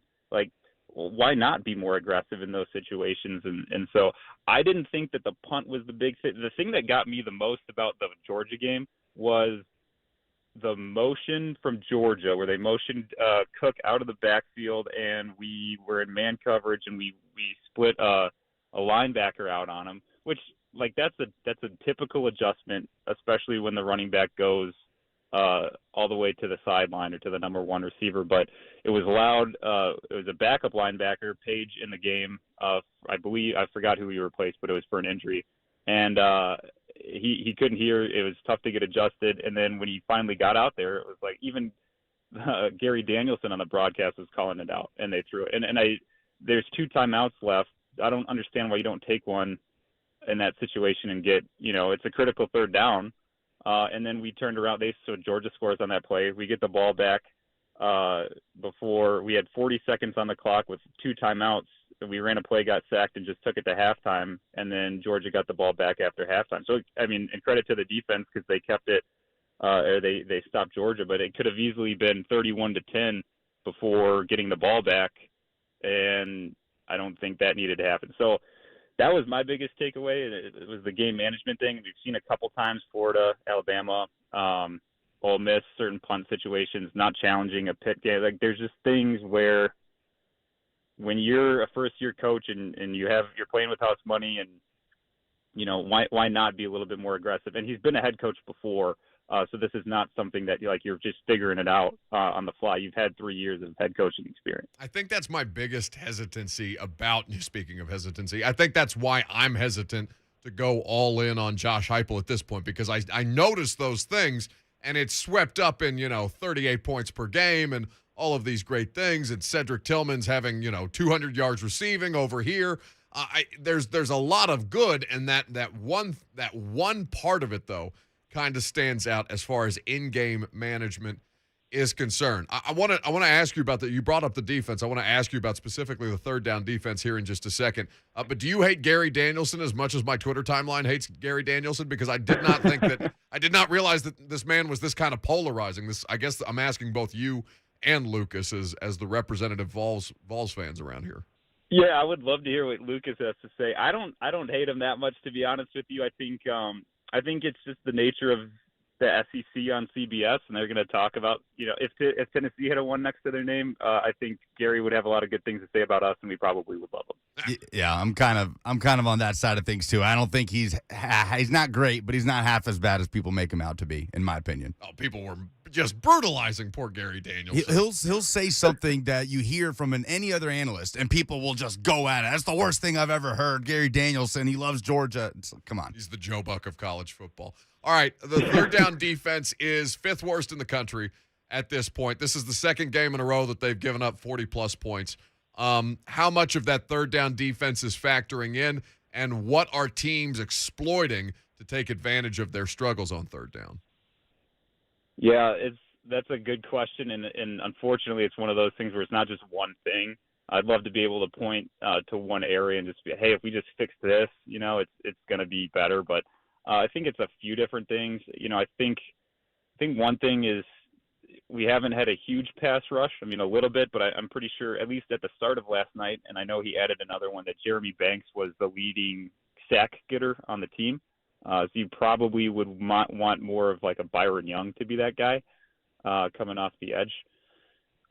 The other thing I would say is we do play a lot of zone, and there are benefits and drawbacks to that. And I think some of the benefits are being able to vision the quarterback, but at the same time, you have to be dropping deeper and deeper into your zone as the routes get down the field. And if the quarterback can get out of the pocket, there's potential to make some plays there. Like the one that comes to mind, and this I don't think was the third down, but I think it was like 2nd and 20, and Bennett was able to step up and get clear, and then he was able to find, I think it was Mitchell, but then that sets up like a 3rd and 2 or something, if my memory is serving me correctly. So, I mean, There's just a lot of different little parts, and it's a shame, but I think a lot of it does come down to personnel, and some inability to get a consistent pass rush, and then some of the coverages that we play and what you give up to get certain things. So, could we send more pressure and play man? Sure. But then you're trying to hang one-on-one outside, and maybe that's less that you'd rather let them drive the field on you. And I think, last point is just the pace, and obviously everybody knows how we play offensively, right? Like, the defense is out on the field a long time, and I think as the game goes on, particularly against better opponents, right, they sort of get worn down at times, and that probably contributes some to it as well. I've covered one of these defenses myself, in fact, just last year with the Titans, so I understand that there's more nuance that goes into a defense being bad on third down other than just, say a defensive coordinator, for example, who now is the love of Titans fans' lives at this point because his defense has as many sacks in 6 games as they did all of last season. Austin Burlage, Power T-Tape. Austin _Burlage is where you follow him on social media. He joins us every Monday to discuss the result of the Vols game. Thanks, buddy. Appreciate it, guys. This is, as always, the most favorite part of my Monday, and I'm not just saying that. So I appreciate it. Talk to you guys next week. Flattery will get you everywhere. Austin Burlage, kind enough to be our guest. It's interesting, right? The Heupel thing is real for me. And I want to believe. I do believe that he is going to make them better or put them in a better spot than they have been as a program. And again, it's not about this year. This year, anything that you can get above and beyond 6 games feels like cherry on top of the sundae. But for sustainability and for future progress in these kind of games, even when your talent disparity is such where you don't stand a chance against Georgia, all right, fine. Against Alabama, fine. You get rolled, no pun intended, in the second half of both of those games. I want to know and I want to trust that Josh Heupel's in-game decision-making isn't going to cause a result that could be, a 1-score game turn into 2 or 3 scores very quickly because of what kind of offense they like to run and because of his inability to process that in real time. Just from a 1,000-foot view. I don't know that this – I think he can overcome this. It's just a trend that I've started to pick up on now in these moments. So we'll talk about that coming up next. We'll take your phone calls as well. 615-737-1045. Mike Vrabel, Titans head coach, he's going to speak to the media at noon. We'll carry that live for you, and we'll see if somebody can't pull a good answer about Bud Dupree's abdominal injury yesterday out of Mike. I'm not optimistic, but we'll carry it for you nonetheless. I'm Buck Reising. It's 104.5 The Zone.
I feel like I say this weekly, but I'm deeply concerned about the people who watch our show on YouTube.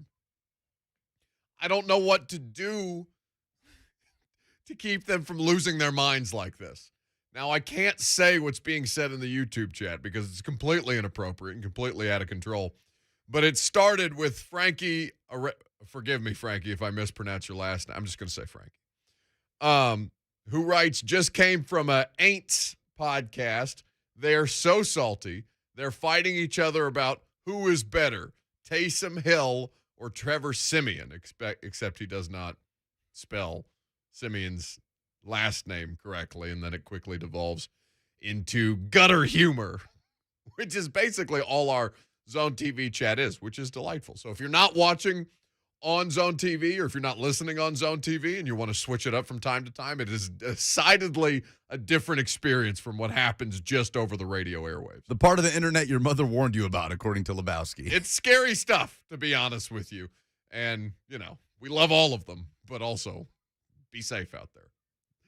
So we've just talked to Austin Burlage about what's going on with Josh Heupel and how the Vols came to lose that game as badly as they did and things that could have been looked at differently. And again, my bottom line, my main takeaway was, okay, you're not going to beat Georgia at this point. That's all right. It may not feel all right.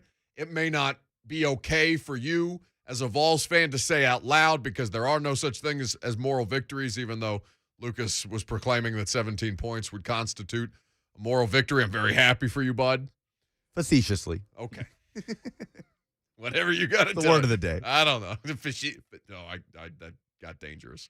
I don't know what happened there. Facetiously. I'm concerned. So no such thing as moral victories. But in analyzing that, I'm worried about Josh Heupel's level of aggression on money downs, third and fourth down specifically, because I think to be an above-average college football coach, you have to have a good grasp of when to go for it on fourth down and when not to go for it on fourth down. And the answer, honestly, ends up being you need to go for it more and more when it's 4th and 2 or 4th and 1, and you think that you have the offense that you have that looks the way that this does. And it's a shame that Scott and Beth Page just dropped off because I was about to switch over to him because I know he has thoughts on Josh Heupel's aggression, but that's basically where I'm held up with him at this point. And that's probably the place. There's recruiting, there's how he utilizes the transfer portal. There's a great many different ways that I'm looking at this and saying, I need better from Josh Heupel as far as X, Y, and Z. But the aggression and in-game decision-making is the thing that kind of catches my attention the most. Now, I'm told Scott is back, so let's go to Scott in Beth Page up next. What's up, buddy?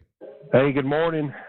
Real quick, Buck, I agree there needs to be the bar needs to be raised as far as the level of aggression.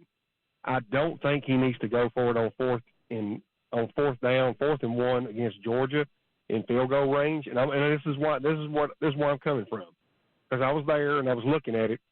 We can have 15 4th and 1s against Georgia. We will not get one single 4th and 1.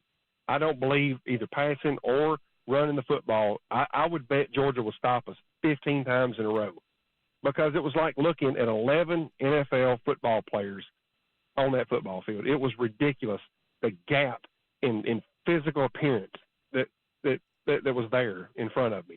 So I'm thinking, if we kick those 2 field goals, A, we cover.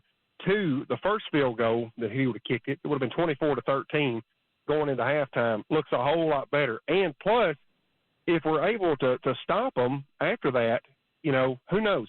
But where I would increase my aggression is after I if I played it safe and kicked the field goal, maybe look at an onside kick, second or third quarter type onside kick stuff. Anything like that. But I definitely agree there needs to be a level of aggression, especially on 3rd down. But 4th down, if you got a chance to get points against Georgia, I believe you take it every time, because if we took those 2 field goals, we would have covered. And as always, when I think of this show, I think of Valentine's Day. Straight up Valentine's Day every day of the week. But also, hey, Cedric Tillman was the best receiver on that field, by the way. in person. I can tell you that for sure. He's great. Best receiver, both teams. Absolutely. Love you guys. Lots of love. Lots of love. It gets more and more effusive, the love, every time. Yeah, I kind of understand what he's saying, because if the game was going to be like, if you had a legitimate chance to beat Georgia, and again, I'm not out here touting the idea of moral victories. Like, I don't think that's the way that you need to go about this at all. The mindset should always be, as both a player, a coach, a fan of your team, they need to win the game. But when you know almost definitively that you're not going to be able to win this game, I know the coaches aren't thinking about covering, but I sure as hell was actively rooting for points in any way, shape, or form. Now, my brain immediately goes, no, Josh Heupel, go for it, because I'm playing the math in my head. I'm looking at this, and maybe this is why I'm so bad at betting college football, because my record is horrendous. Thank God we don't do like weekly picks or something like that, because people would be losing their asses the way I'm not losing my ass, but I'm not doing great as far as my college football bets are concerned. But maybe this is kind of the biggest difference for me as an NFL reporter watching college football and expecting some kind of level of parity. NFL teams almost always cover. Almost always cover, because every game looks like 23-21 like Titans and Saints did yesterday. And in college, it's just not the case. At a certain point, depth takes over, and you just get worn down against the superior teams. I think that's kind of what's skewing my view of how this game should be coached from the pro level, but analyzing a college game. And so we'll continue to talk about it. We'll see how Heupel builds up the depth and the talent on this team. And it won't be something till probably this point next year that we're able to say, all right, has Josh Heupel become a better in-game coach from what we've seen him do in a year where it's clearly and obviously the Vols are going to be at a disadvantage against Florida, Georgia, Alabama, SEC teams of this caliber. When we come back, let's go to Darrington quickly, because we're going to go to Mike Vrabel's press conference up next, and Darrington's been waiting a while. Darrington's up next on 104.5 The Zone. What's going on, Buck? Look, I have no quarterback slander today. Okay. But I'm going to tell y'all people this, because everybody's not in the chat. And I said this last week, and I'm going to say this again. And I'm going to say this for Buck, because you can't say this, because you're a man of the people. But man, I'm here to talk to the people. Listen here, people. For the first, second, third, and last time, this is the Buck Reising Show. I've been following this man since his 615 sessions. I will follow him on 102 when he came over here, which I think was the dumbest thing in sports, but let you go anyway. But I've been following him since 3HL, interviewing him time and time again. And then what they do, they gave him a show. This is the Buck Reising Show. I don't give a darn about no Keyshawn, Sports Center, ESPN, NFL. They don't work for us. We pay Buck Reising. We listen to Lucas and Buck. We listen to Jamar, Ramon. We listen to 3HL. The national news is a diss word. And I don't want to hear the word national again, because guess what? The national don't go to the Super Bowl. It will be the Titans that go to the Super Bowl. So get off the nationals case. You hear me? Don't call in Buck Reising talking about national news unless you want to see me. And I'm looking to see anybody who has a problem with it. Thank you, Buck. Y'all have a good one. Thank you, Darrington. Maybe a weekly remind. Maybe we just have Darrington call in once a week and just remind people. If you have a problem with Keyshawn Johnson, call Keyshawn Johnson. Mike Vrabel. I don't know who Mike Vrabel's going to have a problem with today. It's probably going to be one of the Titans media reporters. We'll find out, because we'll carry his press conference coming up next.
Final hour on this Monday. Welcome back to the show.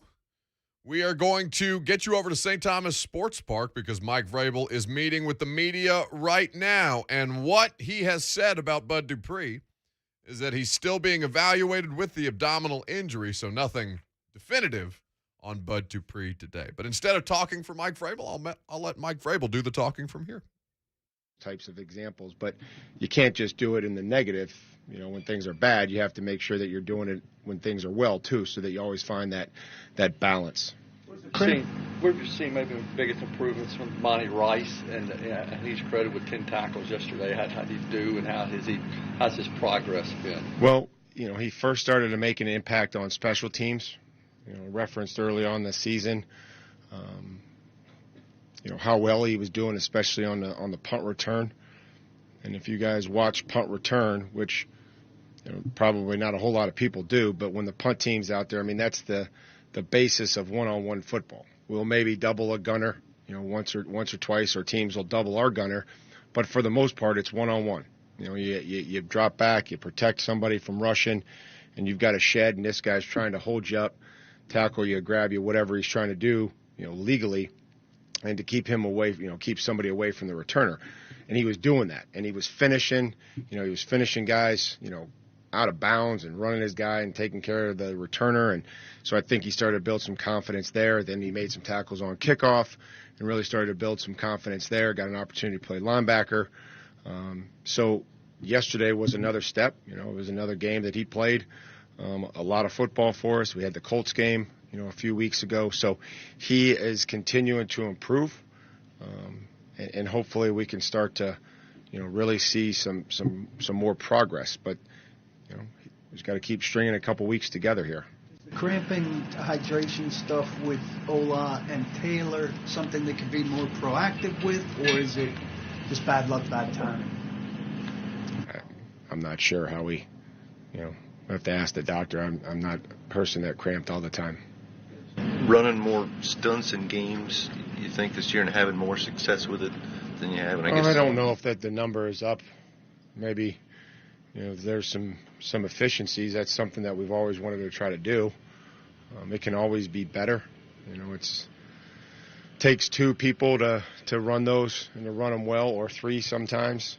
There's a lot that goes into that.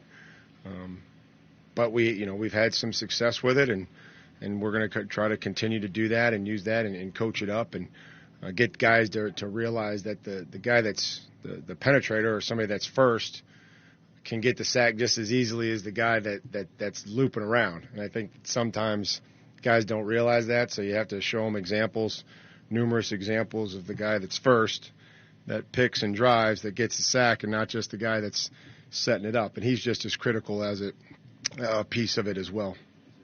Different personnel, you think, that's making it more efficient and successful, or just another year in the system? You can't, it's tough to beat personnel, right? But I just think the guys are understanding it, and there's a lot of examples where it could be better, but I think some of the guys that have had success with it are understanding, what we're trying to get from it. What are the ways you've seen this team grow over the course of the year, whether that's football related or mentally related? Or mentally, did you say? I think, situationally, I think we're sound. Situationally, we're sound. I think this is a close football team. I think this is a football team that's got a good, very good core of leaders. I trust them. I trust them, on and off the field. I think that they communicate, issues. Something came up, I'll be 5 minutes late, or something a lot more important than that. And I think that that's something where they've grown. And it's probably their ability to trust us as a staff and trust the people that we have around them, whether that be, in our player engagement, in our training room, or our weight room, our coaching staff. I think that that's something that doesn't just happen quickly. Talk often about the need. Tough day yesterday. What are some of the things that he could do better, to get back to how he played against the Rams? Well, I mean, I think everybody has days like that. You know, I mean, they ran some good routes on them, and you know, just staying patient. There's a lot of things that, you know, man coverage and, you know, staying square, playing to your leverage, and you know, and I'm confident that Chris will get back to that and have the, you know, make some of those plays that he made earlier, you know, a few weeks ago. Talk often about the importance of getting better consistently throughout the season. Is that harder when you have different guys playing some positions week after week here lately? I mean, I don't know if it's hard. I mean, it doesn't matter whether it's hard or not. We got to find a way to do it. We have to find a way to improve. We've talked about the running backs that have just come in, and we've talked about the line and you know, how they feel right now. I think this football team needs some rest. You know, this will be 11 straight weeks. You know, so I'm very happy that we won, but we'll have to get, you know, healthy. We'll have to get rested to have another challenge here at home. And so, you know, being creative the best that I can to try to find ways to improve, but practice and implement a game plan and try to get healthy. So I don't know if there's a right answer. I don't know if I know the answer to that right now. You guys have done such a great job of plugging guys in, but you're up to 82 guys who've had to suit up for you at some point. Closing in on the record. Is there a concern with that at all, that at some point this becomes insurmountable? No. If I had a concern, who would I tell Stretch, or who would I tell? I don't know. Like, I just, you know, when you don't panic, you know, there's a tendency for everybody else not to panic. So, find out who we have, find 48 guys that'll try to help us win on Sunday, whether they're on the practice squad, whether they're on the active roster, and put a plan in, you know, who it is, what do they know, what can they do, and compete to win a football game. Do you know the record? What's that? Do you know the record? I do know the record. It's 84. The record is 84 for And you the got season? 7 more. Yeah, that's what I told the Sunday night crew. We were in L.A., and I think Chris Collinsworth said, you guys are at 77, and the record is 84. And I said, you might want to take the over. Just a hunch. Is that the fun part of the job for you, Mike? Putting the puzzle pieces together when, you know, the greater the challenge, the greater reward kind of thing? Having players have success is the reward for me. Watching the players, you know, make plays, be excited, win football games, improve, celebrate with their teammates. That's what's rewarding for me. And so putting pieces together or finding out who's available or where you're going to put a guy. Like, to me, the satisfaction is telling Dylan Cole to be ready to play in the football game and watching him go out there and make a play to help us win the game, or Marcus Johnson or anybody else. What does it say about the guys that you have been able to bring in as far as finding those specific individuals, and they've all been key contributors in one way or another? What does that say about your ability to do that? Well, I mean, we just, you know, it doesn't. That's kind of how this league goes. You know, we have the elevations. We're trying to use the rules to our advantage, which we've had to. We've had to bring guys up, had to promote guys from the practice squad.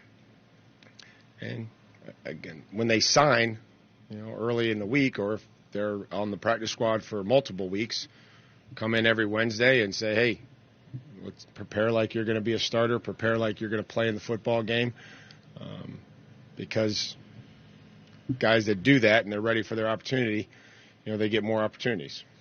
Along those same lines, Ryan has had a lot of different guys block for him. He's thrown to a lot of different guys. How has he managed the revolving doors that have been there on? Yeah, I mean, I think Ryan, you know, is obviously our leader, is our quarterback, and, you know, we'll go as he goes. That's, you know, we got to take care of the football. You know, we've got to, you know, whoever's in there protecting is not going to protect, hopefully, any differently. They may not do a good a job, but the idea is going to be the same. You know, we're going to have to be firm in the middle of the pocket. We're going to have to block inside out.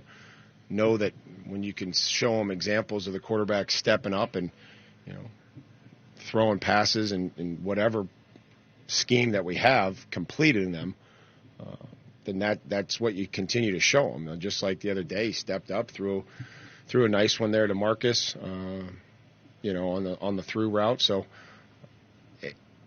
it's hard to function, if protection breaks down, or there are guys in the middle of the pocket, or there's guys on them. It doesn't matter who you are. You know what team you used for? No idea. You'd have to check with the Sunday night staff. Key was special teams maybe yesterday, whether it was Dylan, as you mentioned, Randy kicking coverage teams. How big of a role? Well, this was it. I thought that this was.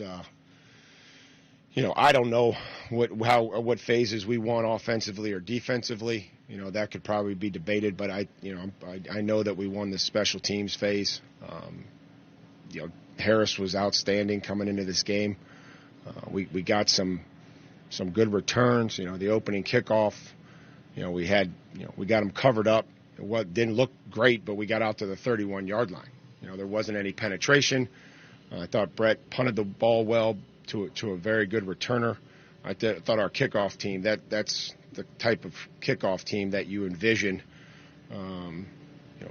that I want to see. I want to see guys that are big and fast and that are running down there, running through double teams, avoiding blocks, chasing a returner to the sidelines, and then Dylan got double teamed, got knocked down, got back up, and made a nice play, great play. AJ had a pretty, revealing and maybe surprising social media post on Friday. What as a coach, what do you do in that situation? Is it a situation where you reach out immediately, or is it something that you'd already been through, with them? How does that work? Well, I appreciate, AJ's courage, and obviously the conversations that I have with the players I'll keep between us, but I do appreciate his courage and willingness to share that message. This isn't something that, the mental health of our staff or everybody in this building, is something that I focus on very regularly. That's a huge part of our business and what we do. And so I'm glad that we have been able to, provide a safe space for most everybody that's been willing to reach out, to talk to somebody here, to somebody outside of here. And, it's our job. It's part of our job to make sure that, they can deal with the stresses of life, the stresses of professional football, the strain sometimes that it puts on the family, or there's just a lot of things, a lot of people that pull at professional athletes, and I understand that with kids and family and playtime and the performance and everything that's required of us on a daily basis. So again, I appreciate his courage, and hopefully his message can help somebody else feel comfortable to seek help, to get things off their chest, to be able to talk through things, and I think that's a great example. Without trying to invade privacy, is that something that he has addressed in as far as you know? I would say that, to the best of my knowledge, I would say most every player would feel comfortable speaking to people that we have available here, to me, a position coach, Mitch, Chick, John, somebody, understanding that not every player is going to come to me. Not every player is going to come to John, but just trying to understand and explain to them that, there's somebody here that's willing to listen, that wants nothing but the best for you. Also relay with the team about, if you're going to be willing to ask somebody how they're doing, be willing to sit there and listen to them. Don't make it a flyby. It's a great example that we showed to him of the team about the quarterback from Wake Forest and the brother that his family took in, that was at Elon and was at school and said, and took his life. And the mom just said, the only thing that resonated with me was that he seemed happy. I wish I would have known. And, those are real things. And those are real things that we all deal with, having kids that are going to start going off away from college and moving on and having their own life. These are real things that we all deal with. And it's great when people can, especially significant professional football players or athletes are willing to address it and willing to make statements about it. Downshifting, if I may. I'm sorry? Downshifting, if I may, to another topic. If it's an injury, I can't wait to see it. Well, yeah. Any irony at all to the fact that the grass that's being replaced is on the injury field as opposed to the practice field? That's special teams field. Keep swinging and missing.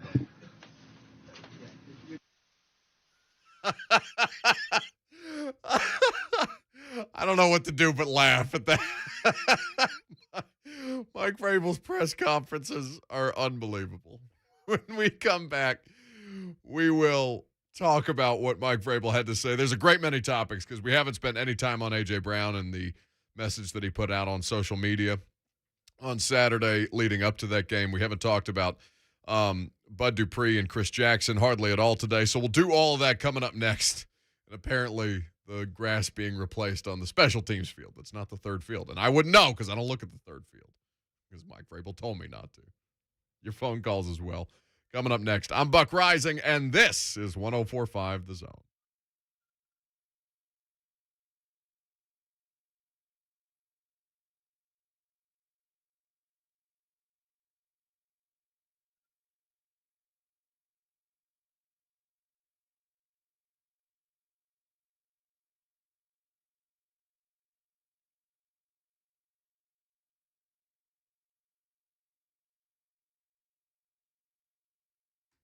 Buck Reising, back with you. My good friend Gary Ashton recently told me that people walk up to him all the time and say, don't sell without the intel. That's because it's true. Now is a fantastic time, you know this, to sell in Nashville, but you cannot do it without the intel. And no one has better intel than the Gary Ashton team. Intel that helps you win the buyer battle and cash in on your home equity now. Intel on where to find your next home so you can sell your current one while the market's still hot, and intel so you can sell your house without any showings or staging. Everyone else is getting the same information and competing for the same properties. Don't do that. Go to GaryAshton.com, and you'll get the edge with the best real estate intel in Nashville. Plus, the Gary Ashton team is the official real estate agent of the Tennessee Titans. Get the confidence to sell your home without the stress and with time to find your dream address by calling the Gary Ashton team with RE/MAX Advantage today at 615-301-1650 or visit GaryAshton.com. Remember, don't sell without the intel.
The many sacks. Can I say that on it? FCC radio? The many sacks of Mike Keith.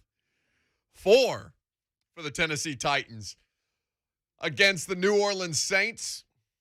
6 games, 19 sacks. 19 times have you heard? Can we do that again? Do you have just the audio of that? Of just Mike Keith screaming sack into my ear? Perhaps.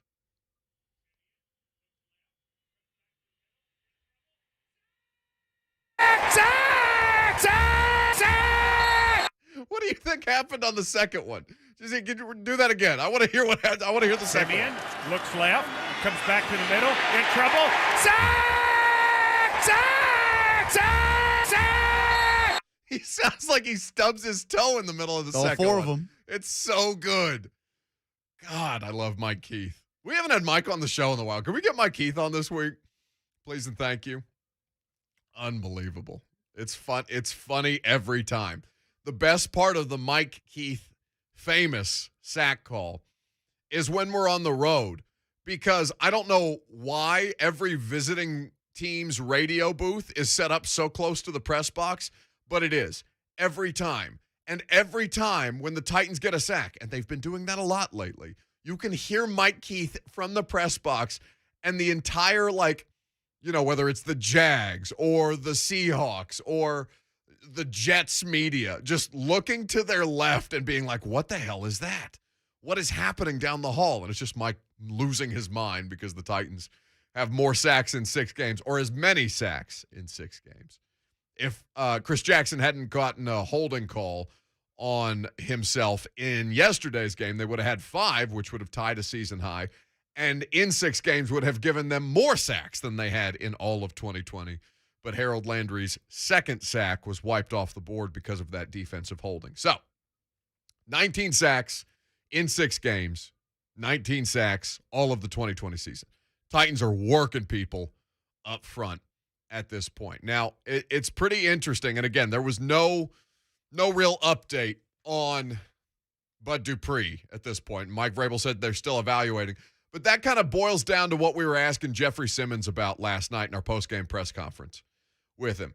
Because basically, and I got where Ben Arthur was coming from. Like, the question, I don't like to criticize other people's press conference questions because it's legitimately hard to come up with press conference questions sometimes. So this isn't a shot at Ben, but Ben basically asked him, hey, do you like winning these kind of games more than you like winning, games where you're clearly just rolling over teams?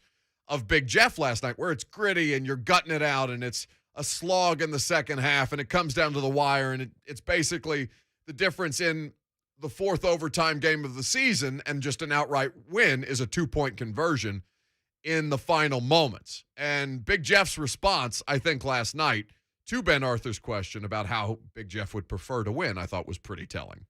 I love winning. I don't care how it comes. There's always room to improvement. We have to come back in, when we come in Wednesday, to watch film and whatever it may be. Of course, each and every week you have to be better in this league. Each and every week you have to come and play. You never know, when another team, could come in. Any team in this league get beat.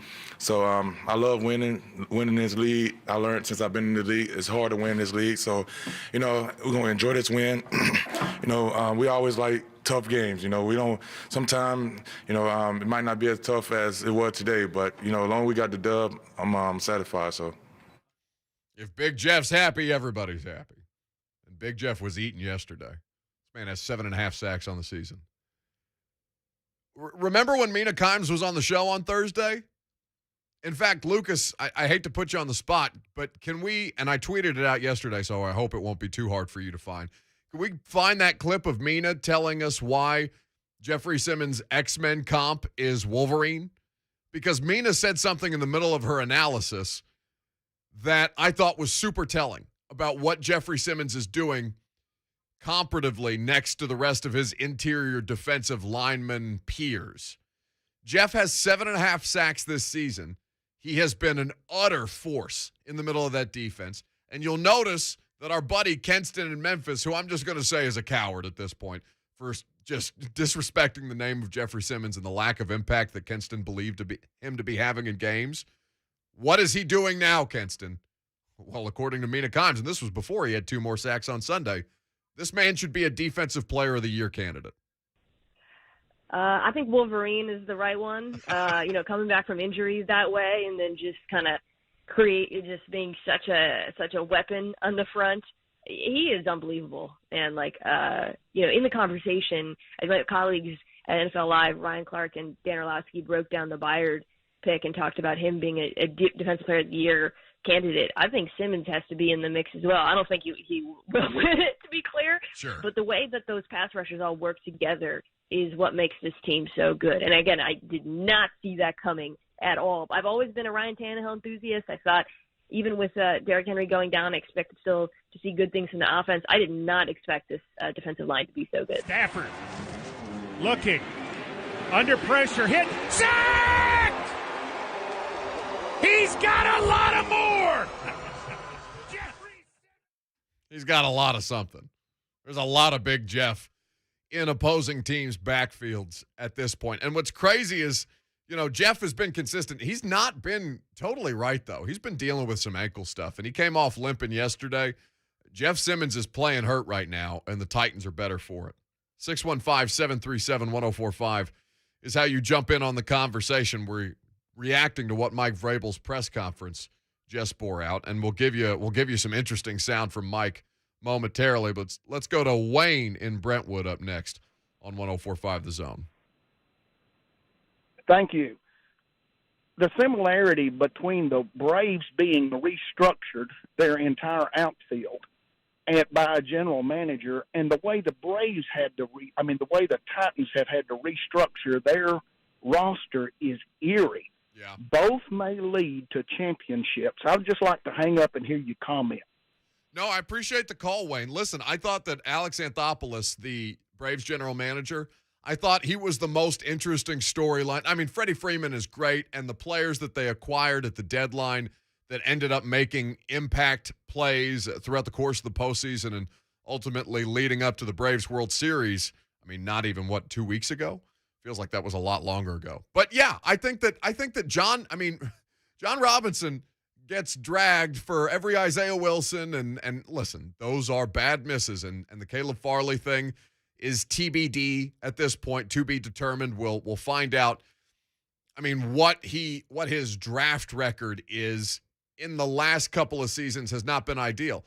But John's objective was clear and obvious, because what he was getting, the feedback that he was getting from the coaching staff in 2020 was, yeah, the scheme is okay. The players aren't good enough at this point. So instead of just tinkering, they all but blew the thing up. I mean, you're talking about almost, I think there were 6 different starters on the Titans defense this year from a season ago. And when you talk about the success that they're having, it's execution on the part of the players. It's the fact that the players are buying into the plan that the coaching staff is putting together for them. And also the fact that the players are just outright better this season. And when there's criticism of John Robinson, I think it's important to remember that balance, because he's just as big a part of this, and his staff is just as big a part of this as any other thing that you're looking to attribute defensive success. But I'm going to get a million calls and tweets about, this should be Jim Schwartz's success and Jim Schwartz's alone. Even though I'm unclear on how much Jim Schwartz actually does on a week-by-week basis. But if Bowen's going to get the criticism, he should get the praise when they're playing well. That's not how sports media works. I don't know why you don't understand this. We don't do nuance. You know why it's easy to blame Shane Bowen for a bad Titans 2020 defense? Because you know what Shane Bowen's face looks like. You don't. I bet. I mean, let's play a visual medium or a visual game on an audio medium, shall we? Raise your hands, unless you're driving. 2 hands on the steering wheel, please. 10 and 2. Raise your hands if you know what Titans outside linebacker Ryan Crow looks like. Because I'm gonna go ahead and I do, because it's my job to. Lucas also works in this world. Lucas, do you know what Ryan Crow looks like? No. Heard his voice. Okay. But if there's issues with the outside linebackers, You're not going to blame Ryan Crow. You're going to blame Shane Bowen. You know what Shane Bowen's face looks like, and you know what Mike Vrabel looks like. And so it's easier to blame them than it is to attribute and kind of go through each of the layers of what makes a defense bad or good. Same as anything. It's irritating in how basic of criticism it is, and that's largely why I don't agree with the way that criticism was leveled out. When we come back, actually, I want to touch on something quickly because we haven't talked about it at all, and I don't really. Here's what I'll say about this because I'm kind of conflicted. A.J. Brown came out with a post on his social media on Saturday that was deeply jarring. It was in the middle of the Vols game, if I remember correctly. No, the Vols game was earlier in the afternoon. I think it was in the middle of the late games because I remember being on the phone with some Titans people Saturday night and being like, what the hell is this? I want to play this A.J. Brown clip for you because it happened on Saturday. We haven't talked about it. I talked about it a little on the pregame show. I probably shouldn't because that completely sucked the life out of the pregame show at the end of it. It was a bad decision by me. But A.J. Brown talking about mental health and really self-harm, suicidal thoughts in ways that you would not at all, in any way, shape, or form, associate with the Titans wide receiver. This was A.J. Brown on his TikTok on Saturday. Hi, my name is A.J. Brown. I play for the Tennessee Titans.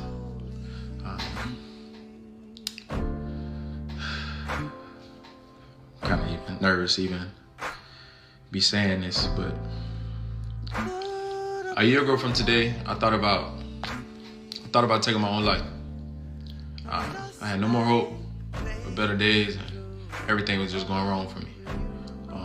The reason why I'm sharing this message today to you is I'm still here, I'm still going, I'm still smiling. I got a lot of things to be grateful for.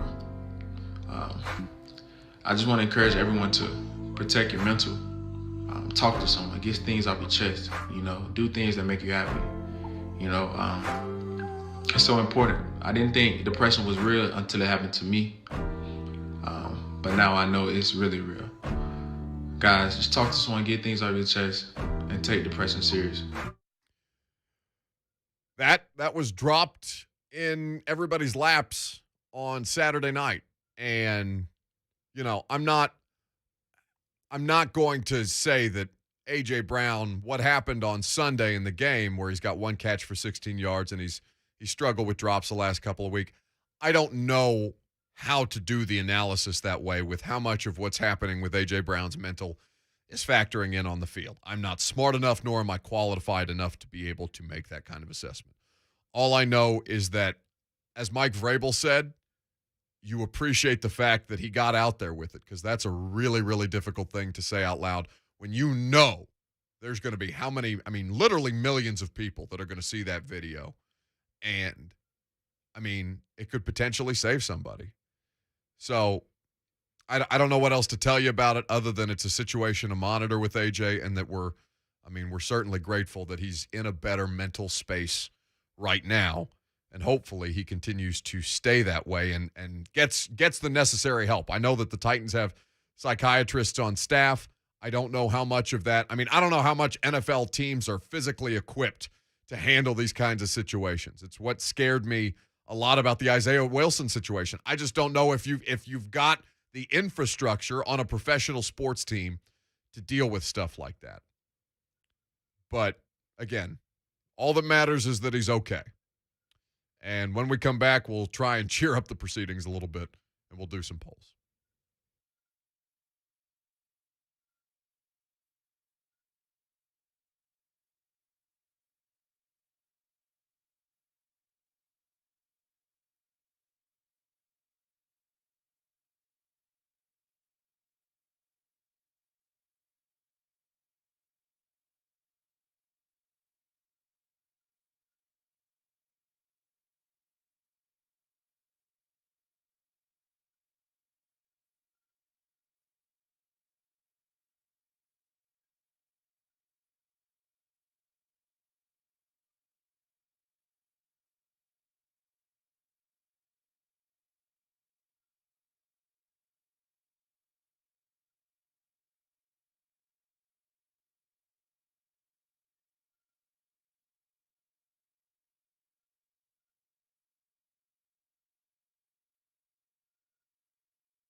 I'm absolutely giddy for Monday Night Football tonight. If you guessed it's because Phillip Rivers is a part of the Manning cast, you are 1,000% correct. I miss that man so much. It's weird that Phillip Rivers can be my favorite player in the NFL for no other reason than the facial expressions that he makes. He is internet gold, and I need some Phillip Rivers content, and I'm going to get it injected directly into my veins. What is it? Is it Rams-Niners tonight? Correct. The debut of Odell Beckham and probably the debut of Von Miller. I was reading over the weekend some Rams beat writers that what they're planning to do with Odell Beckham Jr. involves punt returns. This man is getting paid league minimum base, like guaranteed money, and coming in to play special teams in LA. Now, it sucks for Robert Woods because he just tore his ACL literally the day that they signed OBJ. But I honestly, I don't care about any of that. I don't care about Von Miller. I don't care about OBJ. I don't care about the Rams. I don't care about the 49ers. Well, I do care a little bit about the 49ers because the Titans are going to play them on Christmas, the Thursday before Christmas. So I'll want to watch a little bit of what they look like right now. But other than that, I'm just there for Phillip Rivers. Al Michaels is on the Manning cast tonight, too. Who else? Do you have that anywhere close to you? I shouldn't put you on the spot. No. Oh gosh, I can't remember who the other guest is, but they are the two headliners. It's really, really good. I can't wait. You know what else I can't wait for? It's been a while. It's been since Friday. Polls. I don't know who you are, but I know what it's time for. A poll update on the Buck Reising Show. Here's a young man with a very particular set of skills. With the final numbers, here's Buck Reising Show correspondent and producer, Lucas Pansica. Coach of the Year candidate. Who is the best one to this point in the season? Cliff Kingsbury, Mike Vrabel, Bill Belichick, or Sean McVay? No surprise. 93% say Mike Vrabel. 4% give it to Belichick. 2% Kingsbury. 1% McVay of the Rams. Yeah, I mean, listen, at this point, doing the most with the least. Mike Vrabel.